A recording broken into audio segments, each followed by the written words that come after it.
wakuabudiwa,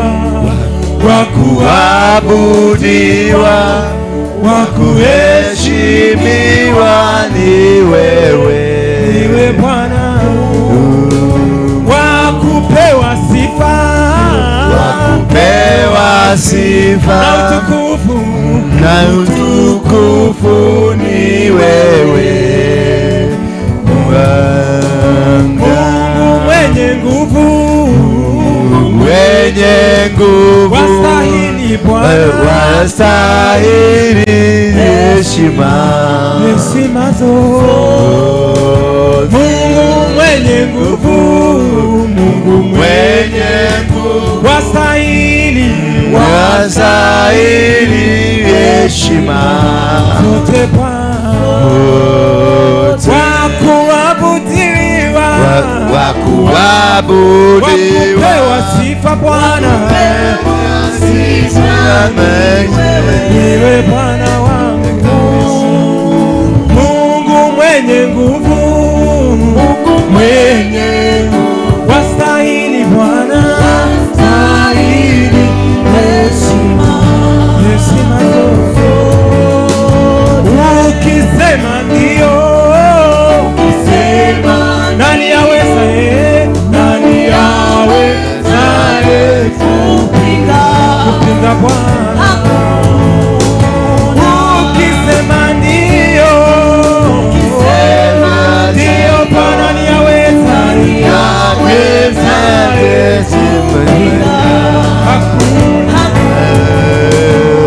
ukisema ndio,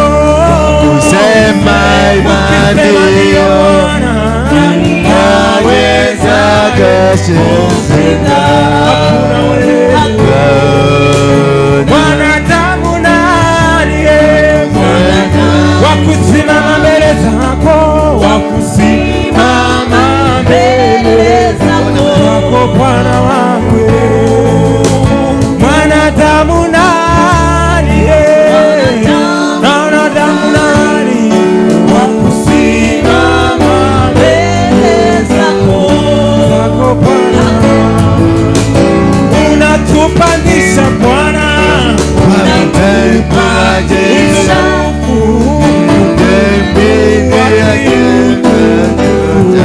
niwe Mungu Bwana, unatupandisha utukufu hadi utukufu,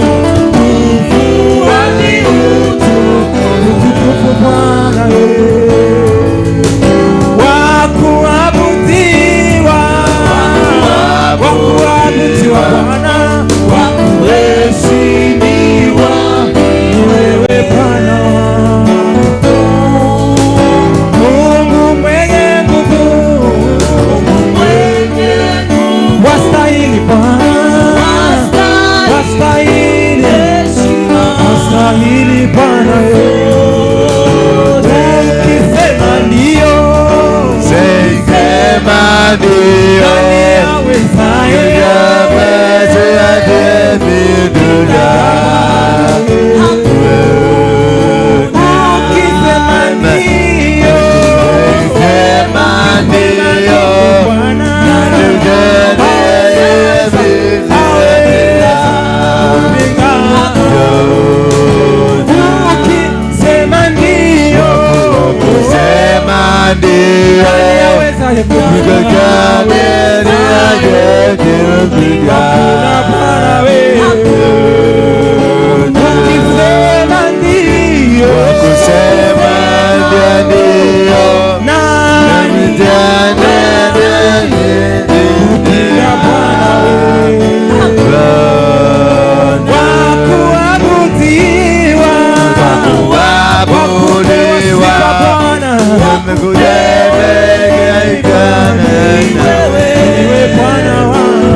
Thank you.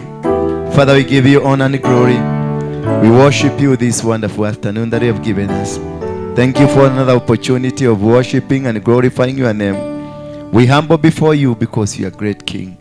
You are the wonderful King, the King of kings. You made the heavens and the earth under your mouth, and everything was created. You just mentioned and things happened. That is why we glorify you. Not because of what you've given us, but because you are God. That is why we're here to worship you. Because of your greatness, because of your love towards mankind, because your love towards us, God. May you bless us and may you use me as a vessel just only to speak that which you want me to speak, and also make me a vessel to make your servants become better for the sake of your kingdom. For it is in Jesus' name I pray. Somebody say amen. Tuketi kwa muda tu kidogo. I will have you for 45 minutes because later in the evening we shall be having another service, which is a blessing. God bless you. God bless you. Mumebarikiwa. Mumebarikika. Hebu niangalie kwa tabasamu ya uso wako nione kama umebarikiwa. Why do you look like you are disappointed? You look like you are so disappointed. Ni kama mmetoka kwa giza. Habari yako mami? You are becoming better now? Thank you. God bless you. So today is a sermon nimeona wameandika, it's a Thanksgiving Day. Is it a Thanksgiving service or Thanksgiving Day?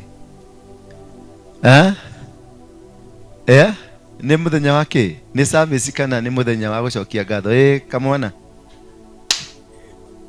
Kamwana gakwa.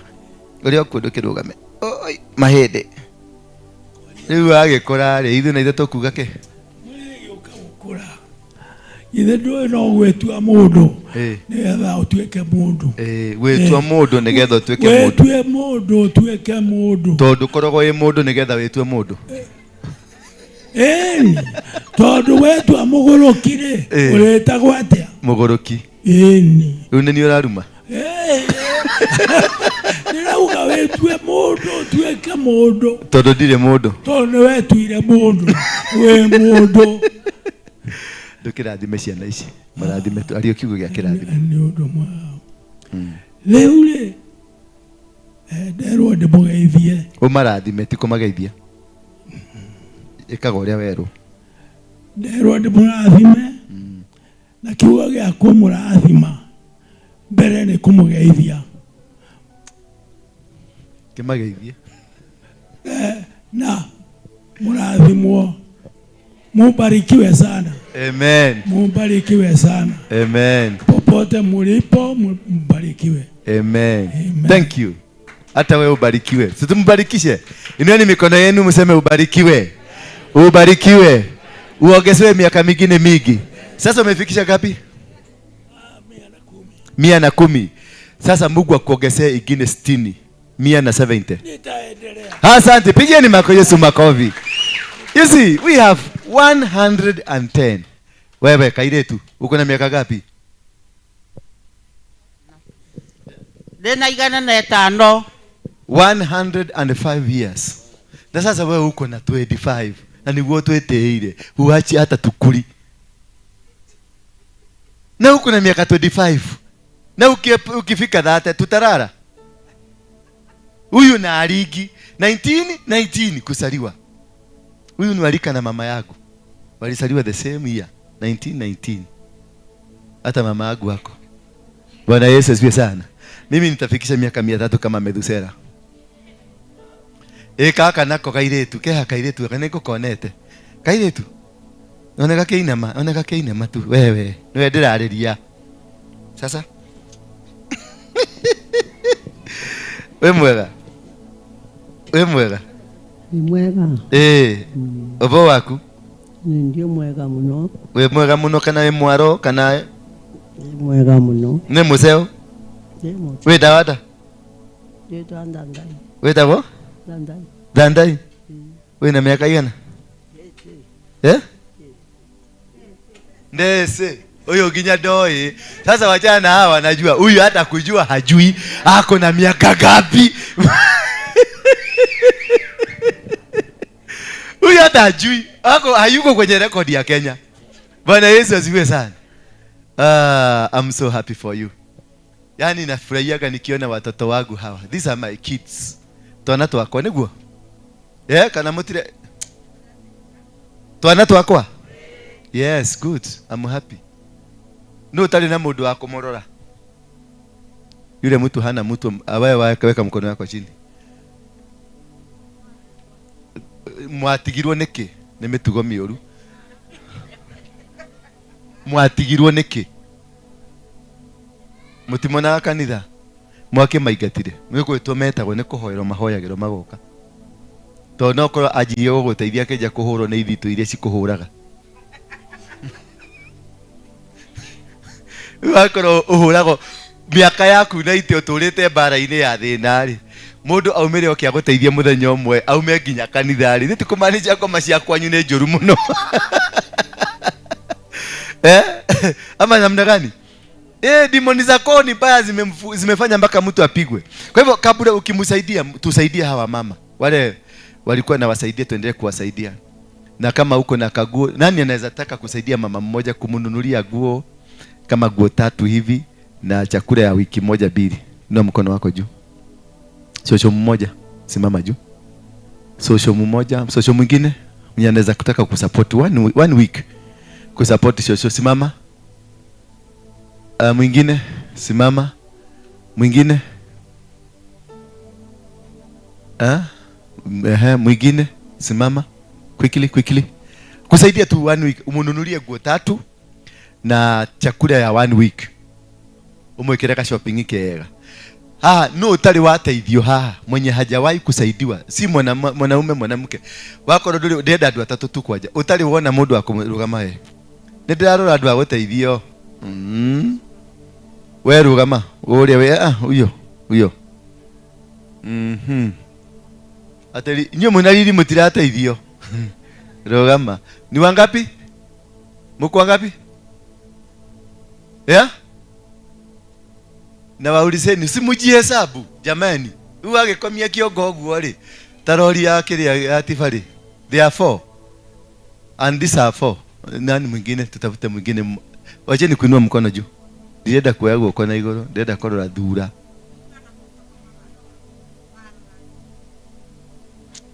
Korake nda guteithio kia hinya. Wewe unenda guteithio kia hinya niki? Korake kwaria uru. Tumia kanua kau kana ndegekere Nduraku. Wewe ni ukwete guoko iguru? Rugamie guoko, rugama na iguru. 1 2 3 4. Niguonete.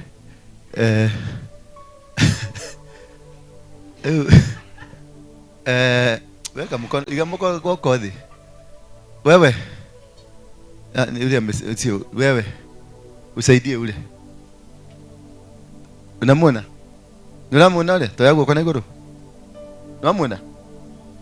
Wewe, usaidie huyu. Umeona huyu? Kuja. Huyu ni wako huyu. Hata amevaa nguo kama yako. Na wewe usaidie ule.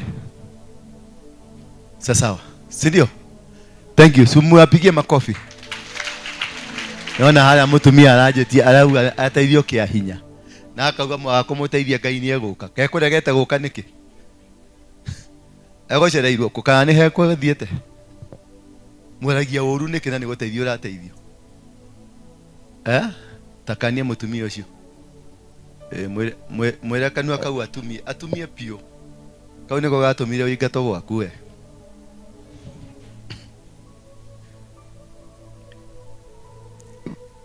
Psalms 138. Psalms 138. Kiswahili. Nasoma na Kiswahili. Ndio baba yangu asikie Kiswahili leo.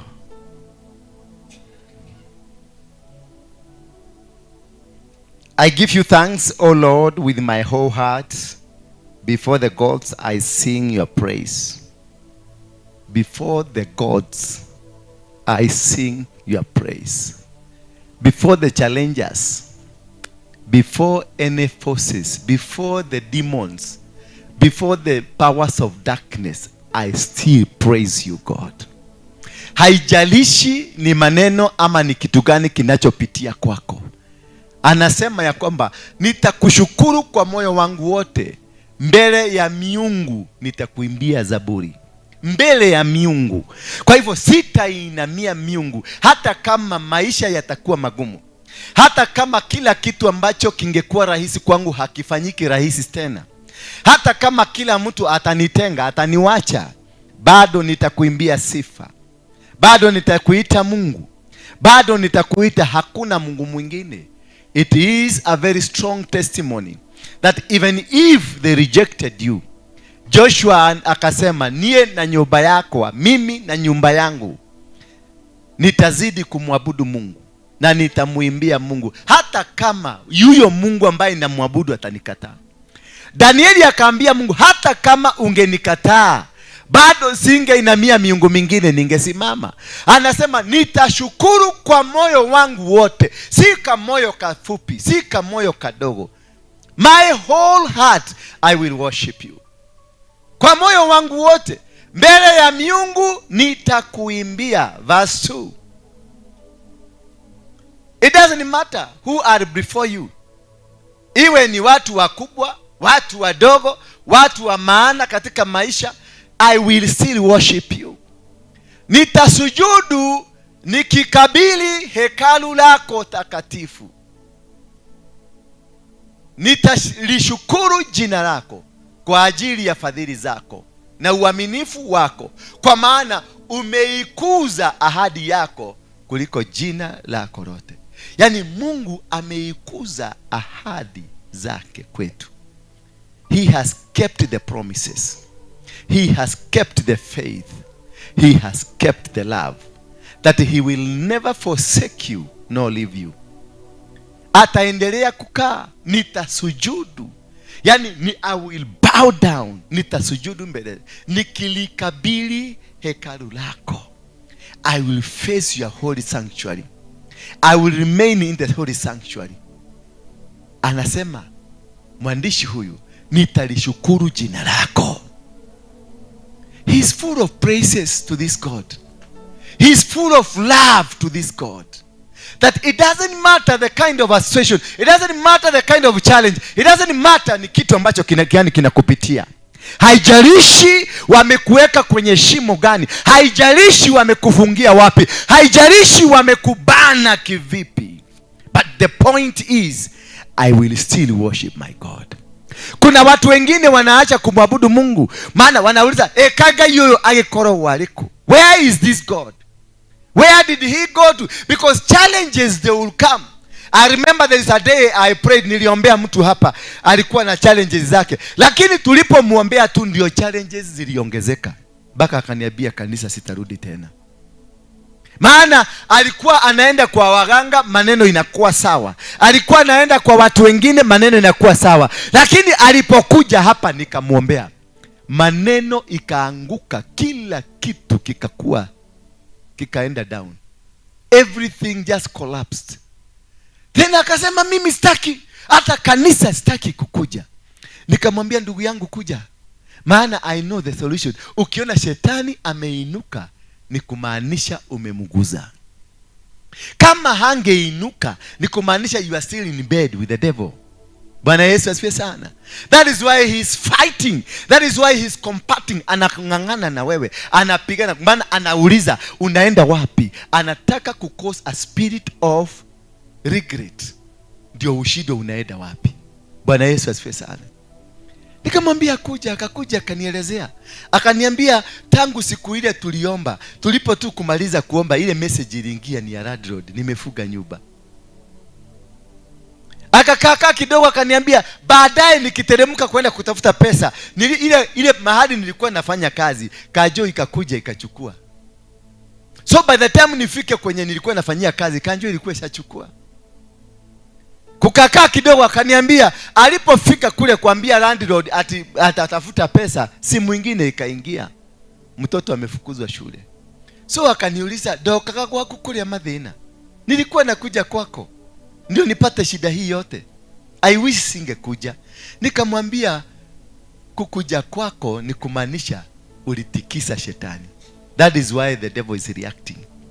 The devil cannot just sleep when you are fighting him. Ata react kwa sababu umetikisa. You have shaken the foundation. Bwana Yesu asifiwe sana. Nikamwambia kuja sasa tuombe. Nikamuuliza kabla tuombe nataka uniambie ukweli.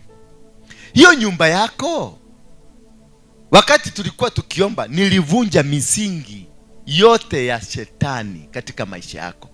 Nilivunja kila kitu ambacho kinaweza kuwa kwenye maisha yako ambacho kimetokana na shetani. Nikamuuliza nyumba yako kwa sababu unalipa. Nani unalipaga? Ni wewe unalipaga? Ati hapana. Nani analipa? Ninakuaga na mwanaume mwingine ndiye analipia. Mwanaume wako ama mwanaume wa mwingine? Ni mwanaume wa mwingine, lakini si unajua tu ni hali ya Nairobi. Nikamwambia basi, kisababu ya nyumba yako kufugwa, si maombi yangu ilifanya ifugwe, hapana. Lakini maneno ambayo tuliambia Mungu, tukamwambia aondoe chochote cha shetani katika maisha yako, kimoja ndio hicho kiliondolewa. Lazima huyo mwanaume agiondoka.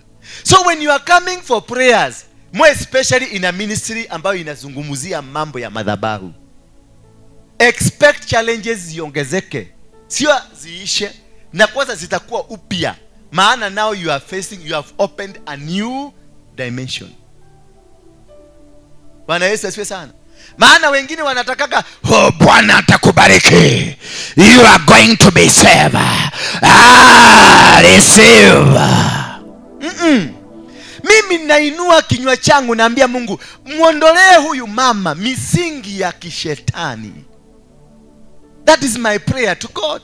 Misingi yoyote, chochote. Ikiwa una mume ambaye si wako, atakuacha. Ikiwa una mke ambaye si wako, atakuacha. Kama unafanya biashara ambayo sio nzuri, itaanguka. Kama unafanya kazi ambayo ni mbaya, uliipata kupitia usherati, itaanguka. Hiyo ndio ubaya hii kanisa.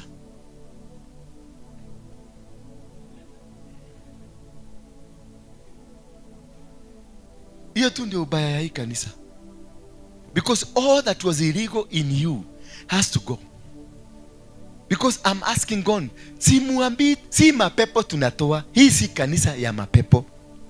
Ukitaka kutolewa mapepo, uende kwa baba yangu hapa. Ako na kipawa cha mapepo. Baba yangu hapa akikuona hivi, akikuonea pale mbele, anasema, "Yana wangaike.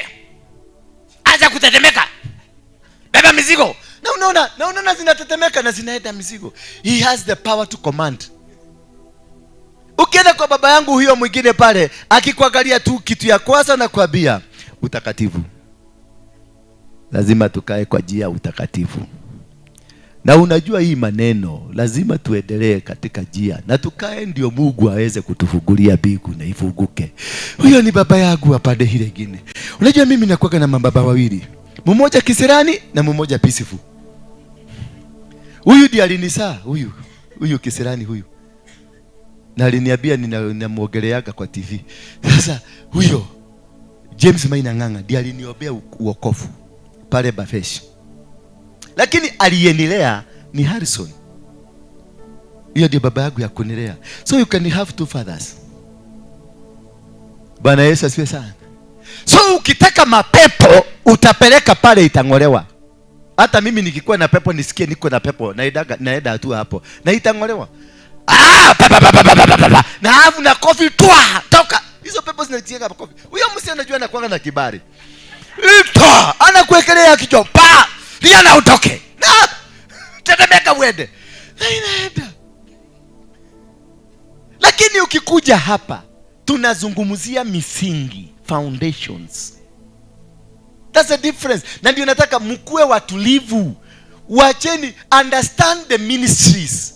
Ziko tofauti. Si eti huyu anatenda muujiza kuliko mwingine. Tunatenda the same but on different dimensions. Bwana Yesu asifiwe sana. Maana I don't speak here juju. Na chimba kisima, na chimba msingi wako kujua what could be the problem. Maana tutafuata tukote. Msingi wako ni wa miaka 500, miaka 400. The challenge you are facing is not a yesterday problem. Ni shida ya nyanya yako, ni shida ya kukaa, ni shida ya eneo. Maana eneo linaweza kukamata. Mzee kama huyu ametoka baba dogo.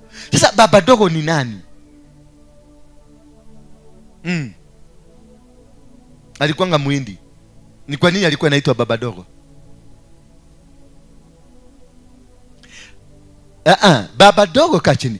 Baba dogo ndio alikuwa mwenye hiyo shamba yote, hiyo Wahindi wamejenga. Na alikuwa anasema kuna baba dogo, kuna wafanyikazi hapa wa pesa kidogo. Na ndio kwa maana mafactory zilijengwa hapo nyingi, kwa sababu kuna cheap labor. So katika madhabahu waliinua madhabahu, msiwahi kuisha hapo na msiwahi kukua na pesa, muendelee kuwa na umaskini ndio muendelee kuwafanyia kazi. Are you getting me? That is why now nyinyi mnalipangwa shilingi 100 na 200. Ni kweli logo? Mnalipangwa shilingi 100 na 200 and they are comfortable. Na kesho Raila akiwaita wakarusha mawe, wataenda kurusha mawe na warudi kwa ile 150. Ni kweli amani logo? Mnapeagwa 50 bob kwenda kurusha mawe, si ndio? Ama hata wengine wanapatiangwa 50, watatu wanaambiwa gawaneni 50 mkiwa watatu. Because what is the spirit holding them? Ni nguvu gani imewashika? Eneo ambalo wamelikalia limeitanishwa na umaskini. So mimi sita address ile mapepo uko nayo, nita address the land you are seated on. Because the land condemns you to poverty. Bwana Yesu asifiwe sana. The land in the book of Ezekiel 16 inasema the son of man, julisha Jerusalemu mambo yake yaliyo chukizo. Julisha nini? Jerusalem. Hebu please nifungulie hapo Ezekiel 16 kisha utarudi kwa Psalms.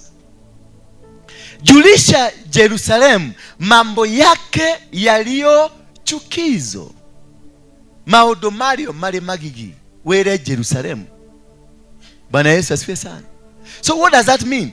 Kwa sababu neno la Bwana likanijia tena kusema hivi, mwanadamu ujulishe nini? Kusema ujulishe ni mji, nazungumzia mji.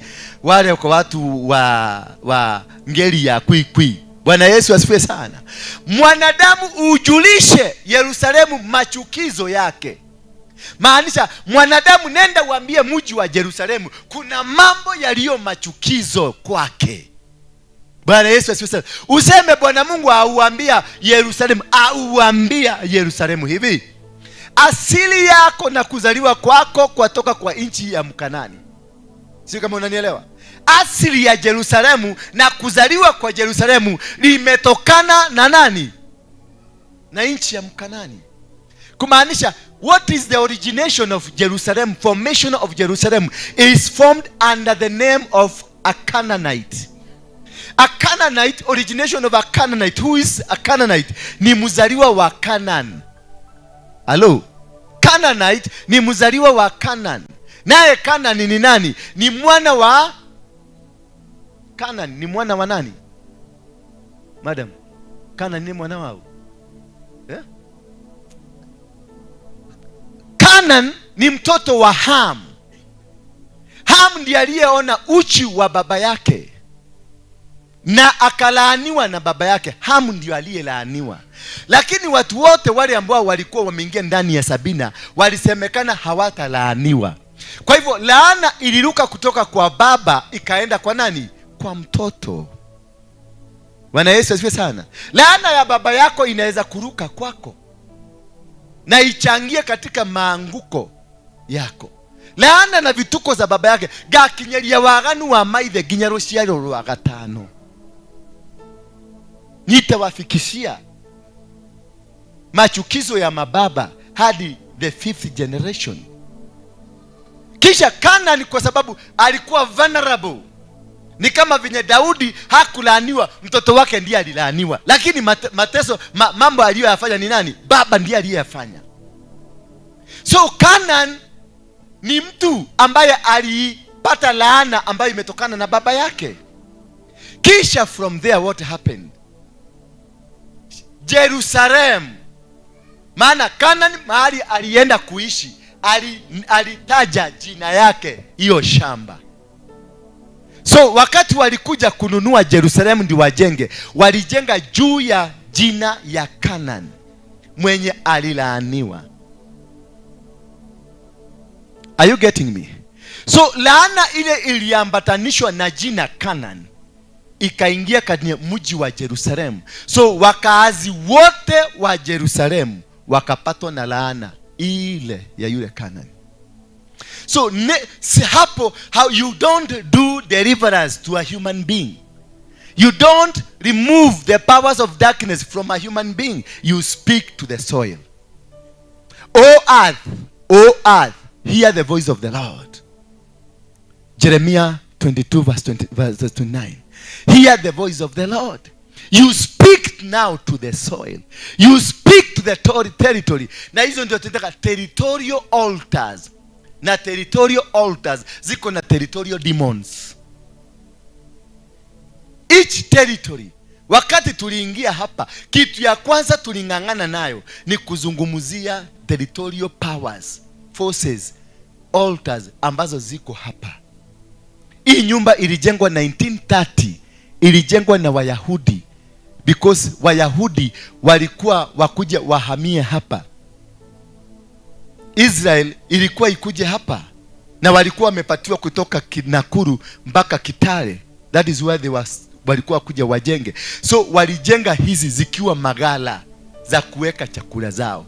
Hii nyumba na ile nyumba, hizi nyumba zote zimeteremuka mpaka KPCU, zote ni magala ya kuweka chakula, na zilijengwa na Myahudi. These are the only buildings ambazo Nairobi za zamani hazikujengwa na Freemason.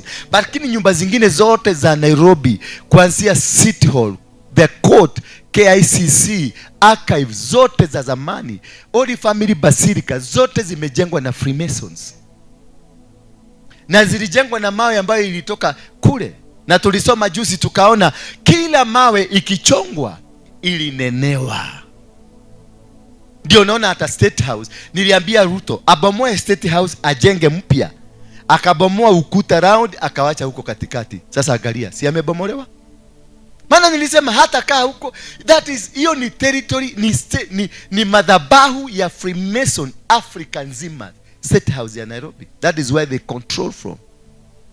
At the end of the day they recruited him. At the end of the day wamefukuza Gachagua. At the end of the day he is packing. Because you cannot sit on an altar. Wewe umekuja kwa misingi ya Ukristo. Karen, kutoka Karen ndio na Wairimu amegoroka. Maana Karen waliinua madhabahu ya Mungu. Hiyo ndio ilipropeli Ruto mpaka akachukua kiti. Alipotoka kule akakuja, the Ruto we know wa Karen sio Ruto we know wa State House. These are two different people. Bwana Yesu asifiwe sana. Kwa hivyo eneo lina ushawishi mkubwa wa kubadilisha maisha yako. Eneo lina nguvu ya kukufanya mtu bure asiye na uwezo wowote, maana litakamata anga yako. Territorial demons, they got the power to control you, to fight you and to bring you down. Ndio naonanga katika nchi ya Kenya, kama mfano nchi ya Kenya inatawaliwa sana na Wamasai kuliko any other tribe. I know you don't know that. Lakini ngombe ya Masai inaingia Nairobi town, inakula nyasi na inatoka peke yake bila mtu wa kuilinda. Lakini eda pale Widisa, huyo wa Kikuyu wa Kiabu, avukishe tu 1 meter padi ya Nairobi. Askari wote wa Nairobi wako hapo, unaikuta dagureti pale ngombe yako na faini ya giritwedi. Why? Because the watu ambao walianza kukuja Nairobi ni Wamasai.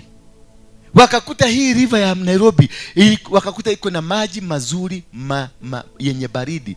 Maji wakaita Nairobi Enkare. Nairobi Enkare, yani ni maji mazuri, masafi, yaliyo baridi. Nairobi is a Maasai name. Bwana Yesu asifiwe sana. So mahali popote wa Masai walienda, walipapatia jina na wakainua dhabihu kwa hiyo jina. So forever dominion remains with them. Ndio unaonaga Masai anatembea na paga na kisu na rugu na mkuki Nairobi City, anazunguka peke yake na hakuna mtu anamuuliza. Lakini wewe beba kakisu kale kanaitagwa peni na hivyo hapa, hiyo ni silaha. Umeona? Anauza dawa dawa ya kuongezea nguvu ya kiume, dawa ya tumbo, dawa ya mapenzi, dawa anazungusha na kibuyu hivi. Lakini ukiangalia upande ule mwingine, askari wako kwenye chemist wakishika mwenye chemist, maana hana barua.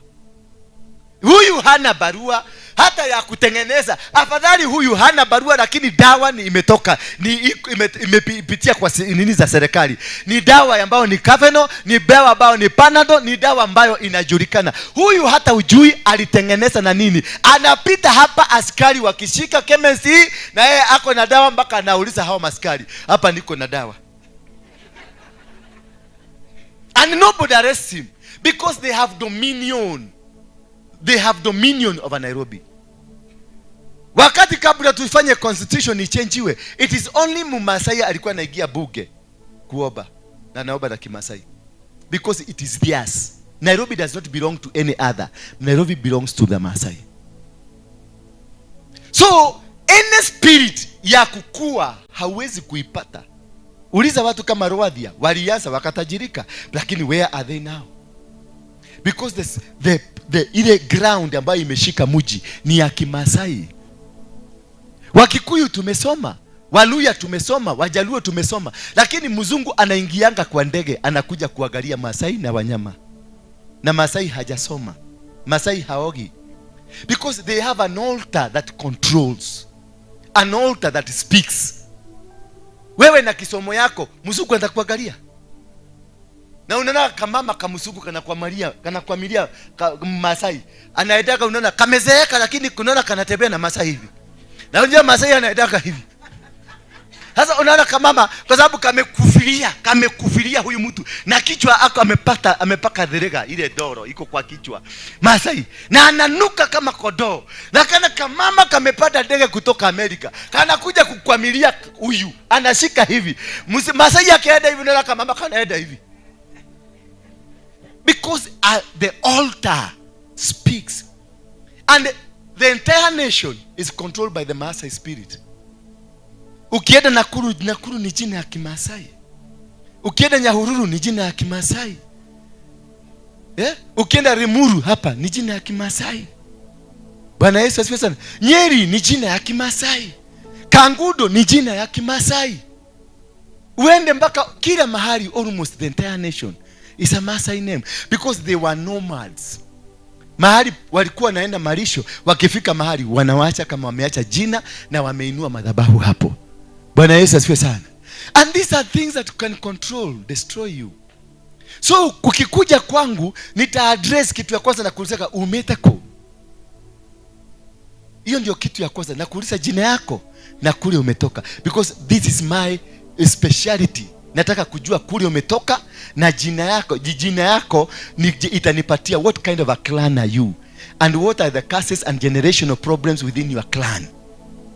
Maana sasa kama mfano huyu tuseme ni Mwethaga. Haleluya, twende kwa Wakikuyu. Huyu ni Mwethaga na huyu ni Moboi. Ethaga hawaolewi na Wamboi. Sasa huyu akikuja aolewe na huyu, watoto wale watazaa watu wako na autism, wengine ni wete.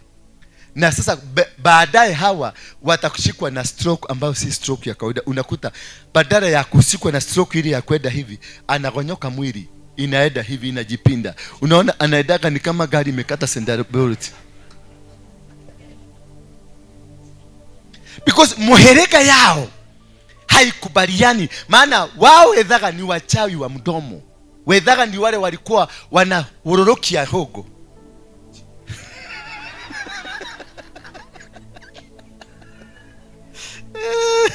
Walikuwa na hororokia hogo, inaitwaje na Kiswahili?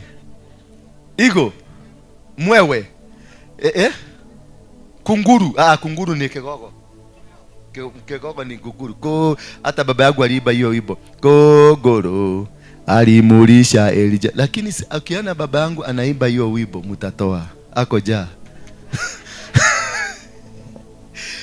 Bwana Yesu asifiwe sana.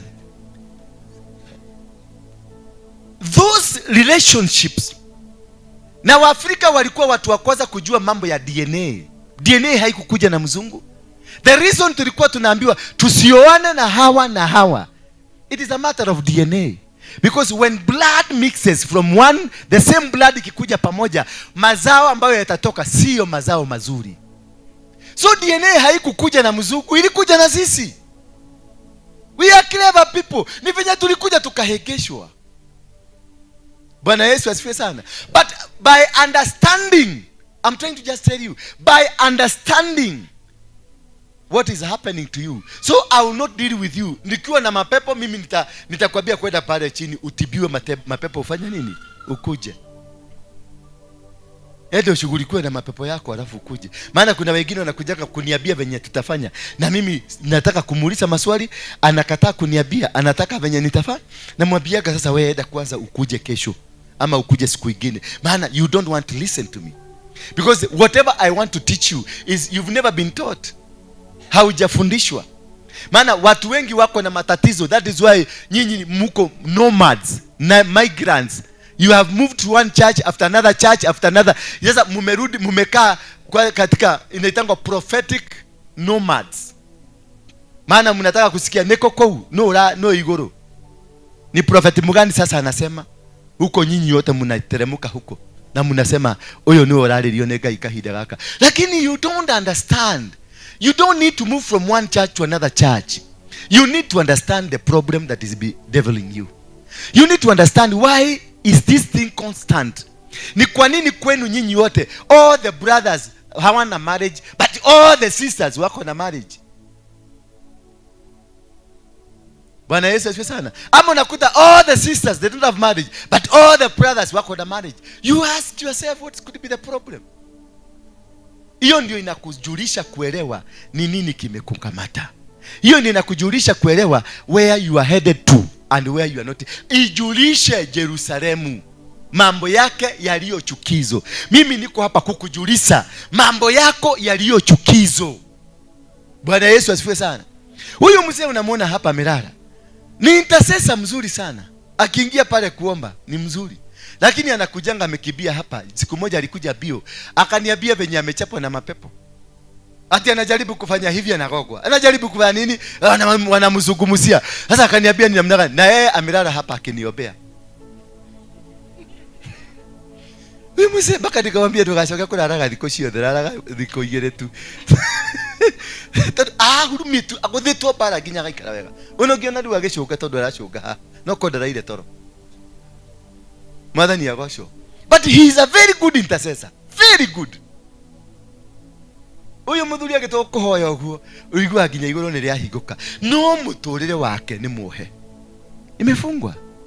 Nikamuuliza sasa mzee, niambie. Wewe kwenu kulikuwa nani muganga? Akaniambia hata mimi nilizaliwa nazo. Sasa immediately nikamenya hoyagirwo ni mundu mugo. Ni mbogo cikoragwo cikiaria wira. Cikiruta wira guku. Mwathani agocwo. Sasa tukaanza kukongana na hizo. Mtoto wake mmoja ako Mathare. Mwingine sijui yako wapi. Bibi alikufa. Lakini huyu mzee hatokangi kanisani. He knows God. He loves God. But kuna mizimu ya kwao imemshika. You can be in church from January to January but nothing is happening in your life. You can be in church a giver. When you are a good pastor, unahubiri, unafanya vitu zote but nothing is happening to your life. Kuna kitu kimekukamata. So going to church, mapepo yani the altars are not worried by whatever you are doing. They don't even care who you are. They don't care. They don't ati umekuja kanisa sasa umeokoka. Altars don't care. They will still put you to shame. They will still bring you down. Altars are powerful. Altars are strong. Altars are beyond salvation. Altars were there before you were born. They were there before mama yako azaliwe. They were there before your grandfather came. They were there before the great grandfather was there. They have been existing. Altars, they are strong because they are serviced. Altars zinapatiangwa sacrifices. Kuna yule ambaye yes, wewe uliokoka, lakini kuna wale wamebaki wanaendaka kwa waganga. They give an altar, the sacrifice. Ndio nakuta kuna mtu hapa kanisani ni mwokofu na ameokoka na ni mzuri sana, lakini bado anakuaga na mambo ya uchawi hapa kanisani. Maombi yake yote ni ya uchawi. Ukiona mtu ako na maombi ya binding, nimefuga, nimeharibu, huyu anakuaga ndani yake ni mchawi. That is why in her or in him, whatever that comes out ni roho ya uchawi to bind. Mtu amenunua kaprot, unaanza kusema huyu nasa natuligia na kaprot. Unaona unashikwa na kiwivu. Baka unaenda kukanyaga hiyo prot tu. Ukanyage tu na maasira tu. Unaikanyaga atunataka kuibonda boda. Na si kuibonda boda, unataka kuchukua hiyo mchanga. Maana characteristic yako wewe ni mchawi. Whatever roho ile tokanga kwako ni roho ya kiuchawi. Ukiona mtu amenunua kashati, unashikwa na kiroho kingine hapo, unakuaga mchawi. Sio lazima tukukute huko kwa shetani ukiroga. Hapa umekaa hapa chini. Ukiona huyu jamaa amebarikiwa, unaanza kufiri kiodo kegekeho, kukifiri kibaya. Ati unaona sasa mimi nimekuwa hapa sijabarikiwa, huyo mtu anakuja jana tu na amebarikiwa. Kwa sababu wewe ni mchawi. The spirit that is coming out of you, and it is not in you, it is the altar around you that forces you to do these things. Bwana Yesu asifiwe sana. Sisi kama mimi nimetoka kwa roho ya usherati. Na hijai nitoka vizuri. Bado ndio nasema biaga niko 8% salvation. Because hata ninaidaga mahali nikachugulia hivi, naona kama msichana na unaona macho yangu imebadilika. Na roho yangu imeanza kupiga tu. Ninajua bado sijakomboka. Bado madhabahu ya gukaa iko ndani yangu. Madhabahu ya baba yangu alikuwa na wanawake 2 na watoto 20 wale tunajuana. Na gukaa alikuwa na 13. Baba ya gukaa alikuwa na 96. Sasa niambie, hiyo kitu itatoka mapema kweli? Yesu mwenyewe ametoka kwa familia ya Juda. Juda ni familia ya usherati. Yesu mwenyewe na nguvu zake na mamlaka yake alitoka kwa wengine wote. Roho ya usherati ikamvuruta ikampeleka mpaka kwa mto. Akaenda kukutana na mama hapo. Mama akamwambia Yesu akamwambia usinipatie maji. Mama akaanza kujiholia hivi akasema hivi. Yesu akamwambia kama ungenijua mimi ndio niko na maji ya nini? Hiyo roho bado ilimwadama. Hata wakati mama alifika wakapendana wakakuwa pamoja, akaingia kwenye msafara wa kwenda kuhubiri, mama bado ile spirit ilikuwa inataka kukamata Yesu. Mama akaleta mafuta mazuri, akainua nywele yake ni mrefu na sikio ilikuwa imefika huko, akaanza kufanya masaji Yesu hapa kwa mguu na nywele. Na Yesu alikuwa anavaa kajo kama ile ya Waislamu, na akaanza kufanya nini na nywele, kumsugua na nywele na kichwa hivi. Unaenda kwa jirani kwa roletie munioro. Baka Juda akasema hapana, hii mafuta tuuse, itatupatia pesa. Kwa sababu ameona this is too much. Maana Yesu bado alikuwa na roho ya familia ya Juda. Angalia Daudi ametoka kwa Juda. Angalia Jesse ametoka kwa Juda. Angalia hiyo lineage yote ni ya usherati mtupu. It is a fight that you have to fight. To win against altars, it is a fight. They are not easy. Jeremiah Mungu amemwambia hata kabla haujazaliwa, kabla mama yako na baba yako wakuje pamoja nilikujua. Kabla gukaa na gukaa wakuje na shosho wakuje pamoja nilikujua. Kabla gukaa na gukaa wakuje. So how old was Jeremiah? How old was he? Very old. The Bible says Jesus was there before the formation. Kabla dunia kuumbika, Jesus was there. Kwa hivyo how old is Jesus? That is why he's strong, he's older than the earth. Na ndio ulikuta alikuwa na power to speak on the spiritual realms with ease because he's older. So the demons around you are older than you. Tito hey. Bwana Yesu asifiwe sana. Kama shosho yako alikuwa ule wa kutairisha wa mama, hiyo ni kitu ya kuachaniwa. It has been there for over 300-400 years ago. So ni damu ngapi imemwagika ya kusakamsize kwenu? It is more than 500. Ni mitugi kama 5 imemwagika ya damu. Sasa that is a sacrifice. Ilichinjwa buzi, ilitolewa kila kitu matoleo. Kwa hivyo this has been there for 300. Na sasa wewe umeokoka juzi hapa na umeokokea kwa crusade ya walimu na hata haukwenda chini ya mwalimu akufundishe. Alafu nakuja na sasa I fired this fire with fire. Utakufa, utakauka. Utakauka. Because you are fighting a demon that has been in existence 400 years. You are fighting an altar that has been speaking for over 500 years. And this is what I want you to understand. It is not a walk in the park. It is a struggle. Kuvunja madhabahu is a struggle. Wacha kukuja siku moja na we expect miracles to happen. No. Mimi nitakusoma hapa najua wewe unaitwa radhi nake rogeto. Na hii mapepo ziti kuna nguvu. Maana anko yako anaendanga kwa mganga, shosho yako alikuwa mganga. Na mwenye alibakishwa hiyo kitu, akaibaki kwake ni anko, ni adhiaga kwako. Wewe kanitha, the anko is servicing. Na hii ya uganga ya kwenu is older than your salvation. So how do you expect to make it? And this is why I need you to understand that all these altars are fought with sacrifices. You can't fight an altar without a sacrifice. If you are not ready for it, don't do it, because it will kill you. If you are not ready to destroy and you are not ready, don't have the capacity to do that. Usikibirie. Kuna wale kuji mulisoma kwa gazeti, yule pastor pale Uganda alienda pale Busia, alienda kutoa mapepo, alienda kuvuja madhabahu. I know him. Akawacha gari ameweka kwenye kivuli cha mti. Akaingia kwenye boma kuvunja madhabahu. Yes, alivunja, akakemea. Rema kantaba. Rekoko totototo. Yote akasema, akamaliza. Na akachukua sacrifice. Alipochukua sacrifice kurudi kwa gari yake, mti mwenye alikuwa, kumbe hapo ndio madhabahu ilikuwa inafanyiwa kwa. Mti kavujika peke yake. Koko. Ilimvunika kwa hiyo gari. Alimidwa hapo ndani. Akakuwa kama chuma.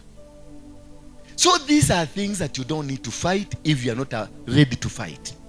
You must be able to understand. Ukae chini ufundishwe nguvu ya madhabahu, uwezo wa madhabahu. Ndio ukiweza kujua hiyo, you will be able to fight. You will be able to bring them down. Na madhabahu haivujangu yote ikaisha. Inaendaga kamoja.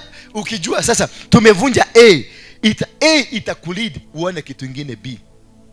B itakulead uone kitu kingine C. C itakulead uone kitu kingine D. Utaenda ukijua vitu vingine vipya. Yes, tulikuwa tunazungumzia ndoa yako. Sasa tukitatua mambo ya ndoa, utakuta uweme hata kuzaa mzai. Unajua hiyo ni madhabahu nyingine. Tukitatua ya kuzaa, unaona kitu kingine imechomoka, unaona kumbe kuna kile. Utaenda ukivunja, maana kuna watu hapa wako na madhabahu zaidi ya 20. Hauwezi kuvunja madhabahu 20 at once. Inaendanga moja after the one. Yule mtu anaitwa Naaman, aliambiwa azunguke, ajiriki ndani ya maji. Mara ngapi? Kila safari moja alienda majini. Alivunja madhabahu ya one generation. Aliingia ndani ya maji, one generation ikaenda.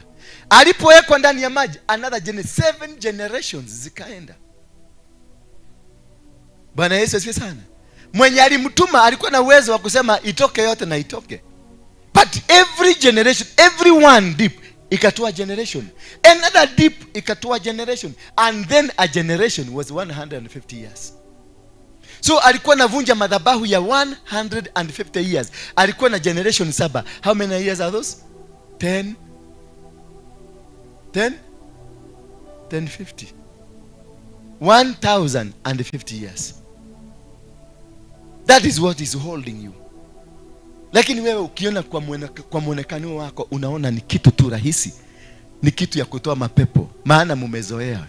Kaeni chini ya wachungaji. Don't move from one church to another church. Settle down in one church. A church that teaches. Don't go to miracle churches. Don't come here because of miracles. Mimi sina hiyo miracle nitakupatia. Mimi nitakupeleka process nikufungue. Miracle enda kwa watu wa miracle. But I need you to sit down. I teach you so that you can be able to become a teacher of another person. Ndio uache mahangaiko. Maana hii mahangaiko, watu wengi hapa mmepoteza mamilioni ya pesa. Kuna mama mwingine naona anadai bishop hapa pesa kila siku. Ate bishop unaode yako lilikania pesa si yakoa ili maruta maria dutite. Sasa nilipatana na huyo mama kwa sababu ninamjua. Kuna siku alikuwa ameniambia nimsaidie kufuatilia pesa yake, si kwa ng'ang'a, kwa desi. Pesa yake mingi ilienda kwa desi yote. Si mnakumbuka watu wa desi wagapi hapa? Desi people. Ilienda hapo kwa desi yote. About 10 million. Kwa ng'ang'a amepeleka, nikamuuliza ni ngapi? Akaniambia ni shilingi 1300. Sasa nikamuuliza, si uandike anelea desi tigana ishi. Ng'ang'a alikuitisha? Hapana. Si desi ndio walikuitisha Si uende kwa wale walikuitisha. Huyu wewe ndio ulijipeleka huko. Ama ulipatiwa receipt kwa ng'ang'a. Si kwa desi huko na receipt. Kwa ng'ang'a huko na receipt sina. So which money unafaa kuitisha? Ni hii iko na receipt ama ni hii haina receipt? Lakini unamuelewa tu ni madhabahu. Ni madhabahu inamsumbua. Maana amesimama hapo ndio apige ng'ang'a.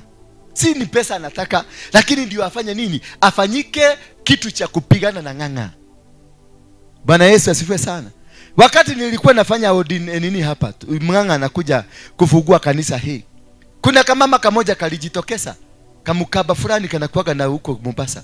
Kakasema mimi kalikuaga kagirlfriend kagu na tumezaa mtoto. Na kakaweka video mzuri sana.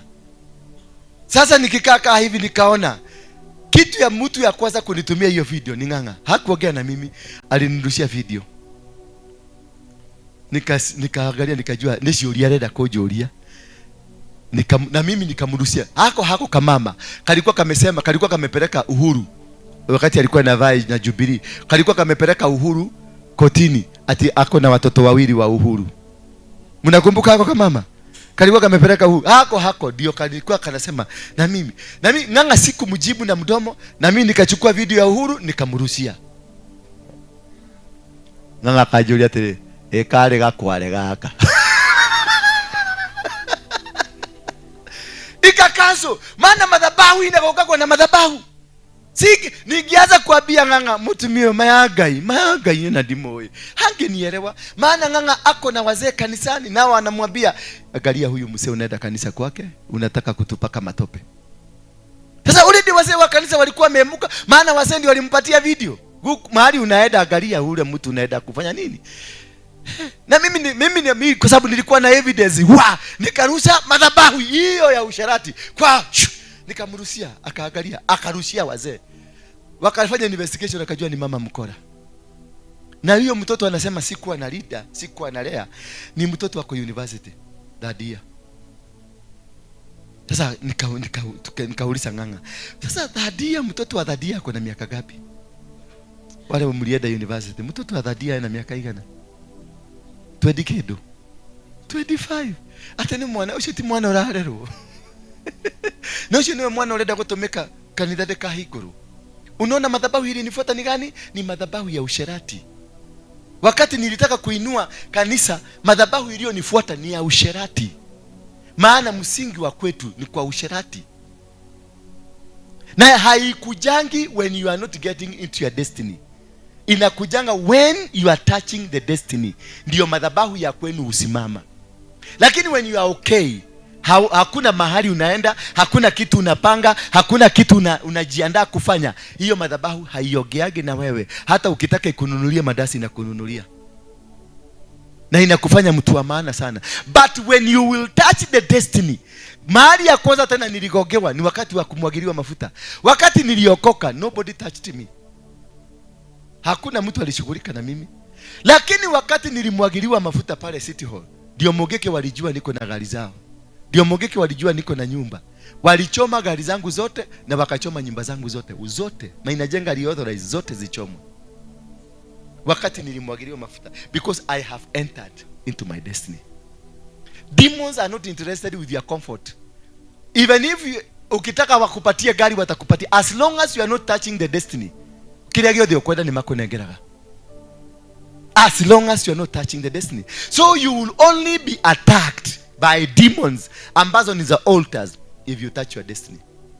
Sasa ukiona umekuja tumeomba na wewe hapa na tumefanya kitu na wewe hapa, uende uvamiwe, ujue umeguza laini yako.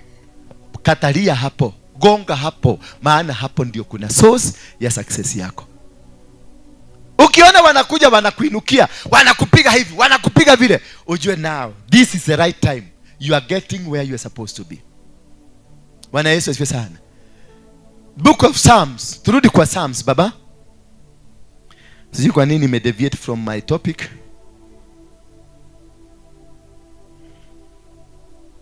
Verse 2, I bow down towards your holy temple and give thanks to your name for your steadfast love and your faithfulness. For you have exalted above all things your name and your word. On the day I called, you answered me. My strength of soul increased. The day I called. Nitasujudu nikikabili hekalu lako. Verse 3 please. Nitasujudu nikikabili hekalu lako. Maana upendo wako ni wa ajabu. The love of God. The love of God towards us. Upendo wa Mungu katika maisha yetu ni upendo wa ajabu. Siku ile niliyokuita uliniitika, ukanifariji nafsi kwa kunitia nguvu. When you give thanks to the Lord, he gives you the strength. Anakupa nguvu. Now I want us quickly to look at reasons to be thankful. We are going to look at 5 reasons to be thankful. And why, what are the benefits of being thankful? When you thank God, he brings God, when you become thankful, you give thanksgiving, it brings God to the scene. Unapokurudi kwa Mungu kumpatia shukurani, you invite God, you invite the presence of God. Therefore, when bring the presence of God in your life, it means the control. Una manage na unakaa kulingana na mapenzi ya Mungu. Bwamalo give me 1 Thessalonians 5 verse 16. 1 Thessalonians 5 verse 16. It brings the joy of God and it brings God to the scene. If you want to attract the presence of God, akuje kwako, akuje kwa familia yako, akuje kwa kazi yako, akuje kwa huduma yako, be a thanksgiver. Be a person that gives thanks. Nimesema 1 Thessalonians. Give thanks always. You are giving thanks, it attracts the presence of God. It brings the power. It brings the authority of God. And when it attracts the presence, when anaitwa nani? Solomon alienda kwa mlima Gibeon, akachinja ng'ombe 1,000 and God appeared to him. When you give thanks, the presence of God comes. God appears to you. And when God appears to you, the presence of God comes with a promise. It doesn't just come that way. The presence of God comes with a promise. God will never come to you and fail to give you a promise. Promises are brought by God because of his presence. When he appeared to Abraham, he gave him a promise. He swore to him. Na akamwambia, I swear by my name that from today you shall increase like the sand of the sea or the stars of heaven. And your children, your generation will never be defeated by their enemies. It was a promise. When Isaac gave a sacrifice of thanksgiving, God appeared to him and he told him, go back to the land of Ai, nenda ukalime, because I have a covenant with your father. Watu hawajui wanafanya nini. 1 Thessalonians. Ama hakuna kitabu kama hiyo? Kitabu ya Thessaloniki. 1 Thessalonians. Bwana Yesu asifiwe sana. So always you find that it brings the obedience. Giving thanks inaleta wewe, inafanya wewe unakuwa obedient to God. Because you are thanking a God because you love this God. Now the nature, the spirit of obedience inaingia kwako, meaning whatever you will do in respect of God, in respect of the love of God towards your life. So the obedience, unakuta uko na obedience, yani uko na character ya kutii. Bwana Yesu asifiwe sana. Uko na character ya kutii. Reason number 2. Tunapata ya number 2 reason. It puts challenges in the perspective. Every challenge ambayo inakuja kwako, because of thanking God and God bringing his presence towards you, every challenge ambayo inakuja kwako, utakuta Mungu anapigana na wao ambao wanapigana na wewe. Mungu anashinda any challenge around your life, because when you thanked him, wakati ulimwambia asante, wakati ulimwambia nimekuja kwako leo maana ya utukufu wako, immediately the presence of God surrounds you. Therefore, any challenge that you have in life, it will be sorted out before even you tackle it. You don't need to tackle. You need only to go to God and give thanks. If you give thanks, the presence comes. And when the presence comes, it will deal with any challenge around you. Bwana Yesu asifiwe sana. Therefore, it means it brings all challenges into perspective. That one you will find it in the book of Colossians 3 verse 15. It brings closer God to you. Number 3, it brings focus. It makes your mind to be focused.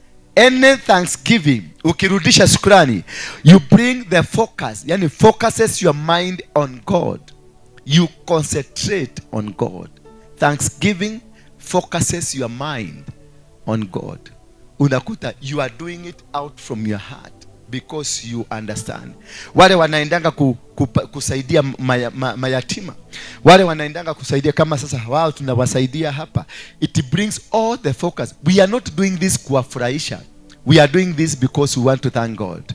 Whatever we do it to thank God. Wherever we go it to thank God, because God has permitted us tuwasaidie. Therefore, wakati naona huyu mama namsaidia, sifanyangi hivyo ndio nimfurahishe, namfanya hivyo kwa sababu nataka kumfurahisha Mungu. So every focus of things I'm doing in respect to them, for the respect of God. So every focus I have is a focus of God. So whatever, when you become a thanksgiver or a giver or someone that goes back to God, naambia Mungu, this is what I'm doing, it means you bring the presence of God. Or the focus yako, unakuta the presence of God is imminent in your life. The presence of God is always be there. Unakuta presence ya Mungu inafanya kazi, uwezo wa Mungu unafanya kazi, na chochote ambacho unafanya, it is in the perspective of godliness. Bwana Yesu asifiwe sana. Then number 4, which means when number 3, when the focus your mind on God, it keeps you humbled. Ukitaka kujua mtu ambaye ani thanksgiver, ni watu very humble. Hata hawezi jua huyo mtu ndio mwenye hiyo Mercedes umepata pale nje. Lakini mtu ambaye hapatianangi kila kitu, wewe ukimwona akiingia hapa, utafikiria hiyo ndege imepita ni yake. Because they are not humble, they are not givers. When you give, you become humble. You are humble in the spirit of God, and you walk in the presence of God in a manner that God wants you to do. And number 4, that's when you find it in Psalms, the book of Psalms 25. Let me read it for you. Psalms 25.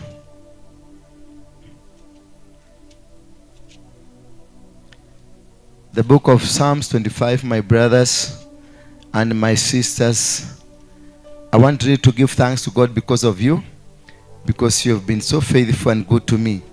He leads the humble in what is right. Psalms 25 verse 9. Bwana wenye upole atawaongoza katika haki, wenye upole atawafundisha njia yake. So those people who give thanks, they are prone to be trained, to be directed by God. Every person unajua ambaye ni giver, a thanksgiver, ni watu ambao directed by God. Thanksgiving is a direction from heaven. It contains you, it embroids you, it empowers you. Praise be the name of God. And number 4, thanksgiving will strengthen your faith in God. When you give, you strengthen your faith. You make your faith much stronger, because you give thanks out of faith. You give thanks out of just faith. You become just faithful. And therefore, what the ground that you lay down ambayo inakusaidia, it is that the faith in you inakuwa, meaning you give peace to yourself. Your heart becomes peaceful. That is in the book of Colossians 1 verse number 12. The book of Colossians 1 verse number 12. It strengthens your faith in him. And therefore, when your faith is strengthened, you find peace in whatever you do. You find humbleness Wakolosai 1:12, mkimshukuru Baba aliyewastahilisha kupokea sehemu ya urithi wa watakatifu katika nuru. Bwana Yesu asifiwe sana. So you find there is peace in you. You find there is prosperity, there is God. So for those people who are giver, thanksgiver, those people who come back to say thank you, those people who go to God say thank you, they are made whole. They are made complete. There are these 10 lepers. One went back to say thank you, and he was made whole. There is that respect of God that he empowers. He endows you with the powerful respect that will cause you not to be an ordinary person, but a person of eminency, a person that who is in the authority of God. Lastly, but not least, thanksgiving allows you to combat negative spirits. When you become a thanksgiver, you are able to fight negative spirits. Ukitaka kujua watu hawana moshene, mtu yote ukitaka kujua mtu anajua kurudisha thanks, hakuagi na moshene. Lakini ukakuta kama mtu kanakuwa na moshene, kanafererekaga huko na pale. Huyo mtu ni mean, hata kuguni hawezi kuguza mwili wake. Maana hata damu yake hiwezi kutoka. Bwana Yesu asifiwe sana. So in amongst you, in your midst, angalia mdomo ya mtu. Venye anahiuria mdomo, ndivyo that person is a very mean kwake na kwa Mungu pia. Hajui kurudisha shukrani. Atarudisha shukrani when wanataka kitu. When anataka Mungu amsaidie. When anataka from Mungu, that's when I come, oh God, I thank you. Oh God, I glorify your name. Thanksgivers are natural. People who give thanks are just natural. They do it naturally. You don't force them. They find themselves saying thank you to God. They find, wanaingia kwa nyumba, anachukua kitu yoyote, anarudi, anakuja kusema asante Mungu. Anaingia kwa nyumba mpaka unakuta amebeba moiko. Mpaka unamuuliza, "Oyo moiko unawati yogi ate he no gukora gonagu." Kwa sababu yani anataka tu kufanya kitu yoyote ambaye anaweza kumwambia Mungu asante Baba. Bwana Yesu asifiwe sana. Asante Baba. Maana that is the nature of a thanksgiver.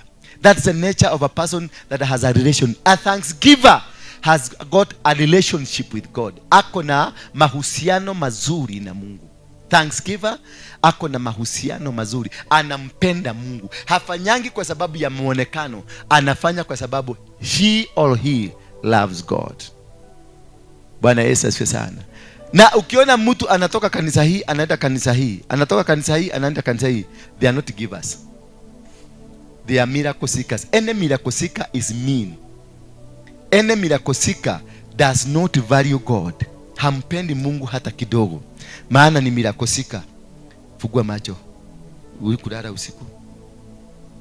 Bwana Yesu asifiwe sana. So, chunguza watu around you. Chunguza the kind of a person you have. Chunguza hata mume wako. Chunguza mke wako. Chunguza watu ambao mnatembea. Hata wale watu mko nao, hawa tuko na nyinyi hapa. Ndio unaonaga na wabiaga wakati mwingine nakwambia nani atasaidia, because I want to see. Nataka kuona nyoyo zenu. Nataka kujua kama are we together. Kuna mahali weko ndo turadhi na inywe. Todo wagekoro you are not a giver. You are not part of this ministry. This ministry is about giving. This ministry is about supporting people. This ministry is supporting the lowest people. Wale wako chini kabisa. Bwana Yesu asifiwe sana. Na ndio niliona nilipiga makelele sana wakati nisikia wamama waliambiwa wakae kule nje. Maana nilikuwa nimekuja, nimeita watu wakubwa kabisa kwa nchi na watu maskini kabisa kwa nchi wakuje wakule kwa meza moja. Bwana Yesu asifiwe sana. And they share the same plate. They share the same meal. Sasa hao walikuwa wamewekwa pale nje, ndio ile chakula itabaki wakule. Sasa huyo mtu unaona, hiyo ni ogoma. You don't need to be broad. Ogetio goma tia budigome sharia. Hiyo ni ogoma. Ndio mitwale tu irega yenu emoda korera. Mwadhani yagosho. So if you are not a giver, you are not part of this ministry. If you are not coming to say thank you to God, you are not part of this ministry. We give. We give until we give that we about to meva. Bwana Yesu asifiwe sana. And that is why we are richer and growing richer every single day, because the presence of God is working with us. The love of God is with us. Anything that we do, Mungu anaweka tu muhuri. Bwana Yesu asifiwe sana. Hallelujah. Therefore, watch out. What kind of a person are you? Watch out to know what kind of a human being are you. Ni watu wangapi umesaidia? Ni shukrani ngapi umerudisha? Wakati wote, do you come to God? Do you have a sacrifice of thanksgiving? Every time you need to carry, beside the offering you give, beside the sacrifices that you give, you carry a sacrifice of thanksgiving. Why? Because uliamuka ukajikuta bado naishi. Unajua ujuagi kule umeenda usiku? Ama kuna mtu anajuaga kule alienda? Unienda. Hata kuamuka peke yake ni shukrani. Unakuja naambia Mungu asante. Maana ulijiamuka, hukuwa ujui kule walikupeleka, ujui kama walikuwa ulibeba ukapelekwa mahali, lakini uliamuka tu ukajikuta huko kwa hapa. Kwa hiyo kitanda tu, ile kitu ulifanya tu ni ulingorota. Bwana Yesu asifiwe sana. And that is the nature of for you to have the presence of God around you. You have to be a thanksgiver. Tusimame kwa miguu yetu.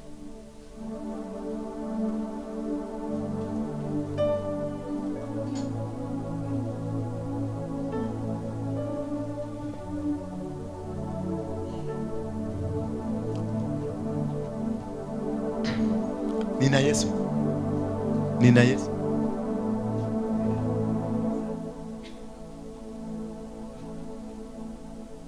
I want us to sing this song with Israel Mbonya. Nina siri. Siri ni hiyo kuelewa the secret of God. Siri ni kuelewa, si maombi mingi, si kuenda kanisa, si kuhama kanisa, ni kuelewa how do I bring God closer to me? How do I bring God? Ni igihota ate kugucia Ngai. Niki gitumaga Ngai akenio nie. Ni nini kinafanyanga Mungu afurahishwe na wewe? Thanksgiving. Yesu alipoona wale jamaa amerudi, aliuliza wengine 9 wameenda wapi? Akasema sijui. Naye akamwambia I have made you whole. Kumaanisha we have. Ukiokoka you are a quarter. To complete yourself, thanksgiving. Bring that relationship closer to you for God to help you, for God to bless you. Kuna madhabahu tu itavunjika because of your thanksgiving. Madhabahu, maana huyu jamaa aliambiwa I have made you whole. He was a leper. Leprosy ni madhabahu. Lakini he was made whole. Kuna matatizo peke yake. By giving thanks inaondoka. You don't need prayers. You don't need to do anything. You just need to connect. You just need to connect by a spirit of God. You need to connect by the authorities that God has given you. Bwana Yesu asifiwe sana. Hallelujah. Hallelujah. Amen. Pokea magari. Simuseme amen. Amen. Pokea magari. Amen. Si unasikia sauti inaongezeka? Hallelujah. Ukisikia kuna kitu inapokelewa. Yeah. Tuimbe kwa pamoja nina siri. As you prepare your gifts for Thanksgiving, today is a Thanksgiving day. Ukijua nina siri kwa amani nayo dhiki yanifanya niwe jasiri, yaniburudisha nikirukaruka Hosana amen. Nina siri naye Yesu. Ongeza sauti.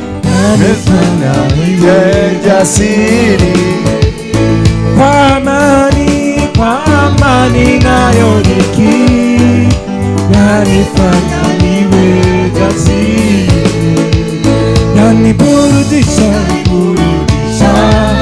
nikirukaruka Hosana amen. Nina siri naye Yesu yanifanya niwe jasiri kwa amani nayo dhiki yanifanya niwe jasiri, yaniburudisha nikirukaruka Hosana amen. Waambie wanaolia na kuteswa na mali mwengu, wangojeni neema yake na rehema zake Mwokozi. Watafunguliwa, watawekwa huru, Hosana Amen. Waambie wanaolia na kuteswa na malimwengu, waonje ni neema yake, ina rehema zake Mwokozi. Watafunguliwa, watawekwa huru, Hosana Amen. Nina siri na Yesu, yanifanya niwe jasiri. Kwa amani nayoliki, yanifanya niwe jasiri. Yaniburudisha, nikirukaruka, Hosana Amen. Nina siri na Yesu, yanifanya niwe jasiri. Kwa amani nayoliki, yanifanya niwe jasiri. Yaniburudisha, Hosana Amen. Yaniburudisha, haleluya, karuka, Hosana Amen. Nina siri na Yesu, yanifanya niwe jasiri. Kwa amani nayoliki, yanifanya niwe jasiri. Yaniburudisha,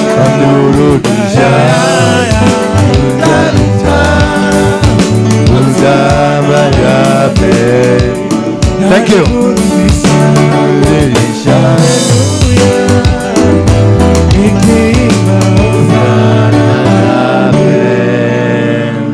Tuweke kegosho moja. Kegosho moja. Mnapojitayarisha, jitayarishe tu, jitayarishe. Prepare your thanksgiving, speak to it. Izungumzie tu, iambie what you want. Zungumzia saka zako, share yetu. Together when you are giving, Gai wakwa wa magegania, Gai wakwa wa mage, niwe munene wa magega, niwe munene wa magega, wambarario wa magega,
Thank you. Tutaendelea. Sasa ni ugone tu akoigwa leo. Sasa ningependa mshike saka zenu mkuje nazo hapa. Mlete tu nitazipokea. Naona wale watu walikuwa wamepanga. Sasa wanazunguka aje? Mnataka nipange aje? You're causing a lot of confusion. How do you expect me to know what you are planning? Simufanye hivyo basi. Tupigie dadi makofi mazuri katika jina la Yesu. Amen. Amen. Vijana tuende pale nyuma, tutakuwa tunasunguka hivi tukienda hivi tukimsifu Mungu.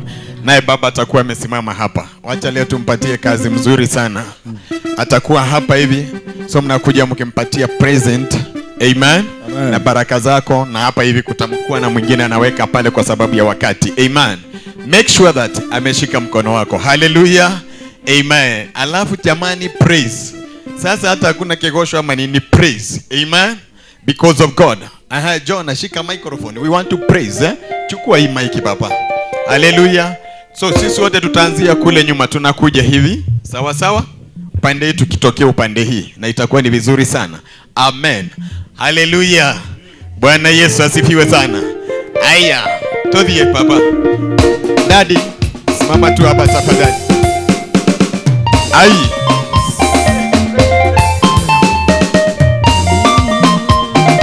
Hallelujah. Baba nimetambua. Tuanzie hapa tukikuja. Baba nimetambua wewe. Baba nimetambua wewe ni mwema. Baba nimetambua wewe ni mwema. Masia nimetambua wewe ni mwema. Nimetambua wewe ni mwema. Baba nimetambua wewe ni mwema. Nimetambua wewe ni mwema. Masia nimetambua wewe ni mwema. Nimetambua wewe. Baba nimetambua wewe ni mwema. Nimetambua Baba nimetambua wewe ni mwema. Masia nimetambua wewe ni mwema. Nimetambua wewe ni mwema. Baba nimetambua wewe ni mwema. Masia nimetambua wewe ni mwema. Baba nimetambua kwamba wewe ni mwema. Baba nimetambua wewe ni mwema. Mesia nimetambua wewe ni mwema. Baba nimetambua wewe ni mwema. Line huko, line. Ametenda maajabu. Ametenda maajabu. Ametenda maajabu. Sifuni jina lake. Ametenda maajabu. Ametenda maajabu. Ametenda maajabu. Sifuni jina lake. Ametenda maajabu. Ametenda Bwana. Ametenda maajabu. Ametenda maajabu. Ametenda maajabu. Ametenda maajabu. Ametenda maajabu. Ametenda maajabu. Yesu. Ametenda maajabu. Ametenda Bwana. Ametenda maajabu. Ametenda maajabu. Yesu. Ametenda huyo Bwana. Ametenda maajabu. Ametenda Bwana. Ametenda maajabu. Ametenda maajabu.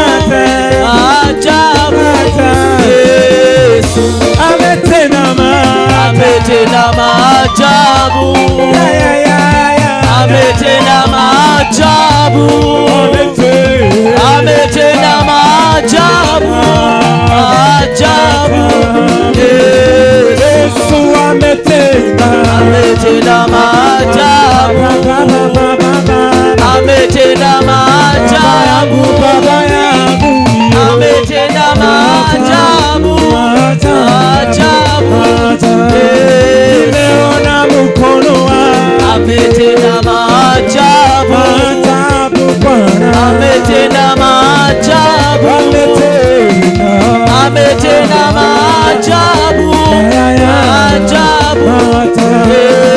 Bwana nimeona ametenda maajabu, ametenda maajabu, ametenda maajabu, maajabu.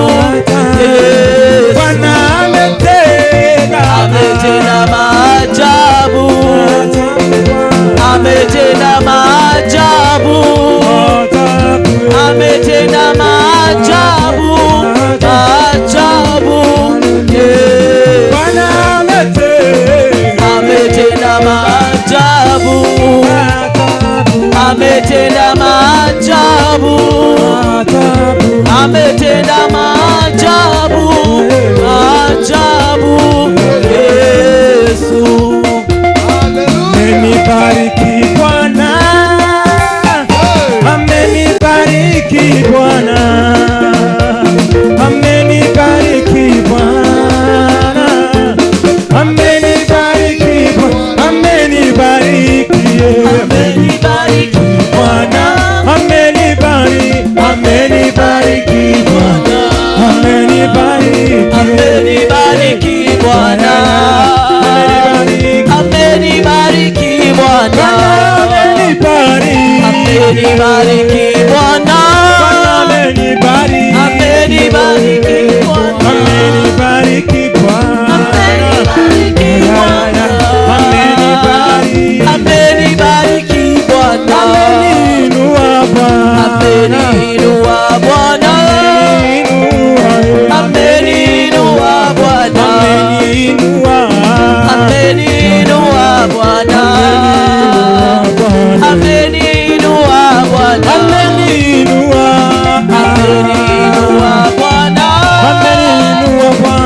ameniinua Bwana,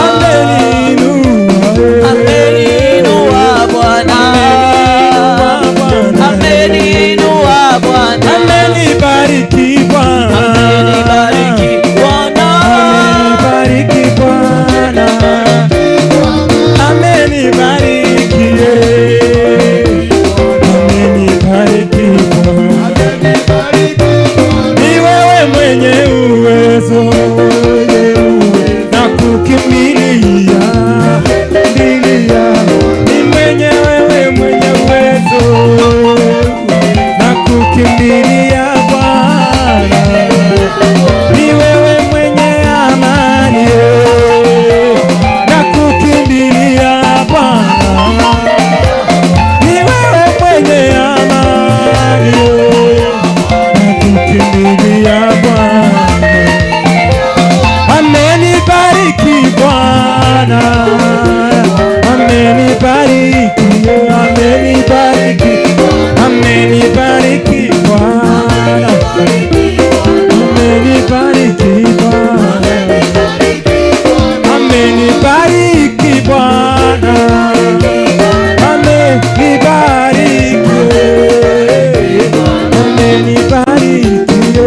amenibariki Bwana. Sawa. Thank you. As you know, tumekuwa na hii project ya wamama. Si unaona amefanya kazi mzuri? Nataka ku give it keti kidogo ndio. Sasa hapa nataka kuwafinya kidogo. Hii lazima tukilie ndio tulipe nyumba ambao tuliona zao za kuona ni za kukaa. Na nyinyi ndio mtalipa. Na si matoleo hizi mtoe kununua hii. Nataka kuuza. Niuze pesa ngapi? Eh? 3,000. Shika. Unataka gani? Hata wewe unataka? Najua ukitoa. Unataka gani? Sikuje baba.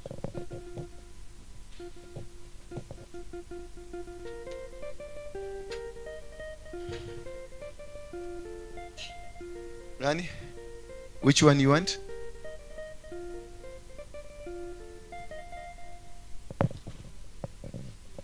Jenny yako wapi? Shika. Hii ndio mzuri, chukua hii. Hiyo ulishika ya kwanza, ndio yako. Mwingine? Mwingine quickly. Tufanye hii kitu tumalize. Tulipia watu manyumba hii.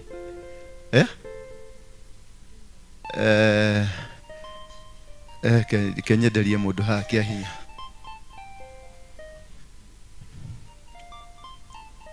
Mehebesha. Kunya mundu mweni. Karege. Papo. Mpatie hiyo. Mpatie pale. Simama hapo na wapatia tu. Hii ni kubwa. Hii nataka mama mzuri.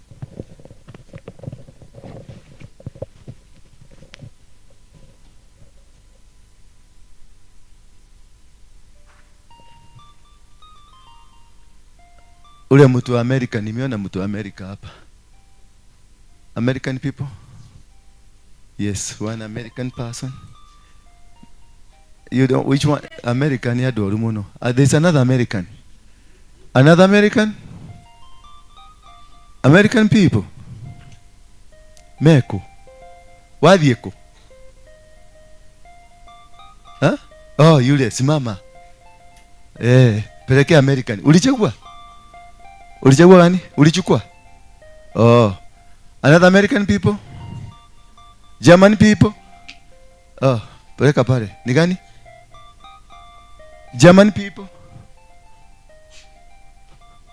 German. Hawako leo German. We. Leta hii. Yule mtu wa Amerika anapenda gani? Kara gani? Si anatuangalia. Anapenda kara gani? Uchagulie. Na umutolee pesa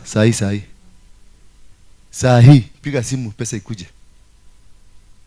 Mwingine local people. We tawate mwali wa mea. Shika 3,000 saa hii. Nani mwingine hapa? Hakuna matajiri. Nwagire pesa itiri shoka. Huyo nena sio. Huyo ana sio. Ukwenda kidogo. Leta ingine hapa. Ni ukwenda geke. Lete. Wewe. Ule mundu ni akani uthekathekaga ovyo. Athekagia andu othe na ndamenyaga igego rirekagia itimo. Patia huyo. Mwambie chague ile nataka. Good. Shosho na maragia nyumba riu me hakuĩ kũrĩka othe. We nĩ ũkire na mũndũ kana we ika? Nĩ ũkũinũkia kĩmwe? Nĩwetigĩra gũthiĩ kũhũrwo. Watu waruta kũ? Gari kubwa. Ulichukua? Ya black. Chukua hii inakaa nguo hiyo umevaa. Nasema unataka ya black na una yellow. Chukua hiyo ndio mzuri na wewe. Huyo mwena yake ni waku makoyo. Which world are you from? Yes, I know she's my friend. We used to go to the same school. Yes. And you also come from the same village. We mpatia yako. Kamechukuliwa na gari kubwa. Leta hii. Patia huyu. Dogima goko guo. Sasa twende kazi. I don't know marage nyumba me hakwe. Na wetie besha. Usileta confusion. Ni mwanatara? Yes. Akose kutupatia pesa tumuhamishe hapa. Shoshoroda. Gogorere kaka. Gogorere. Amen. Yes.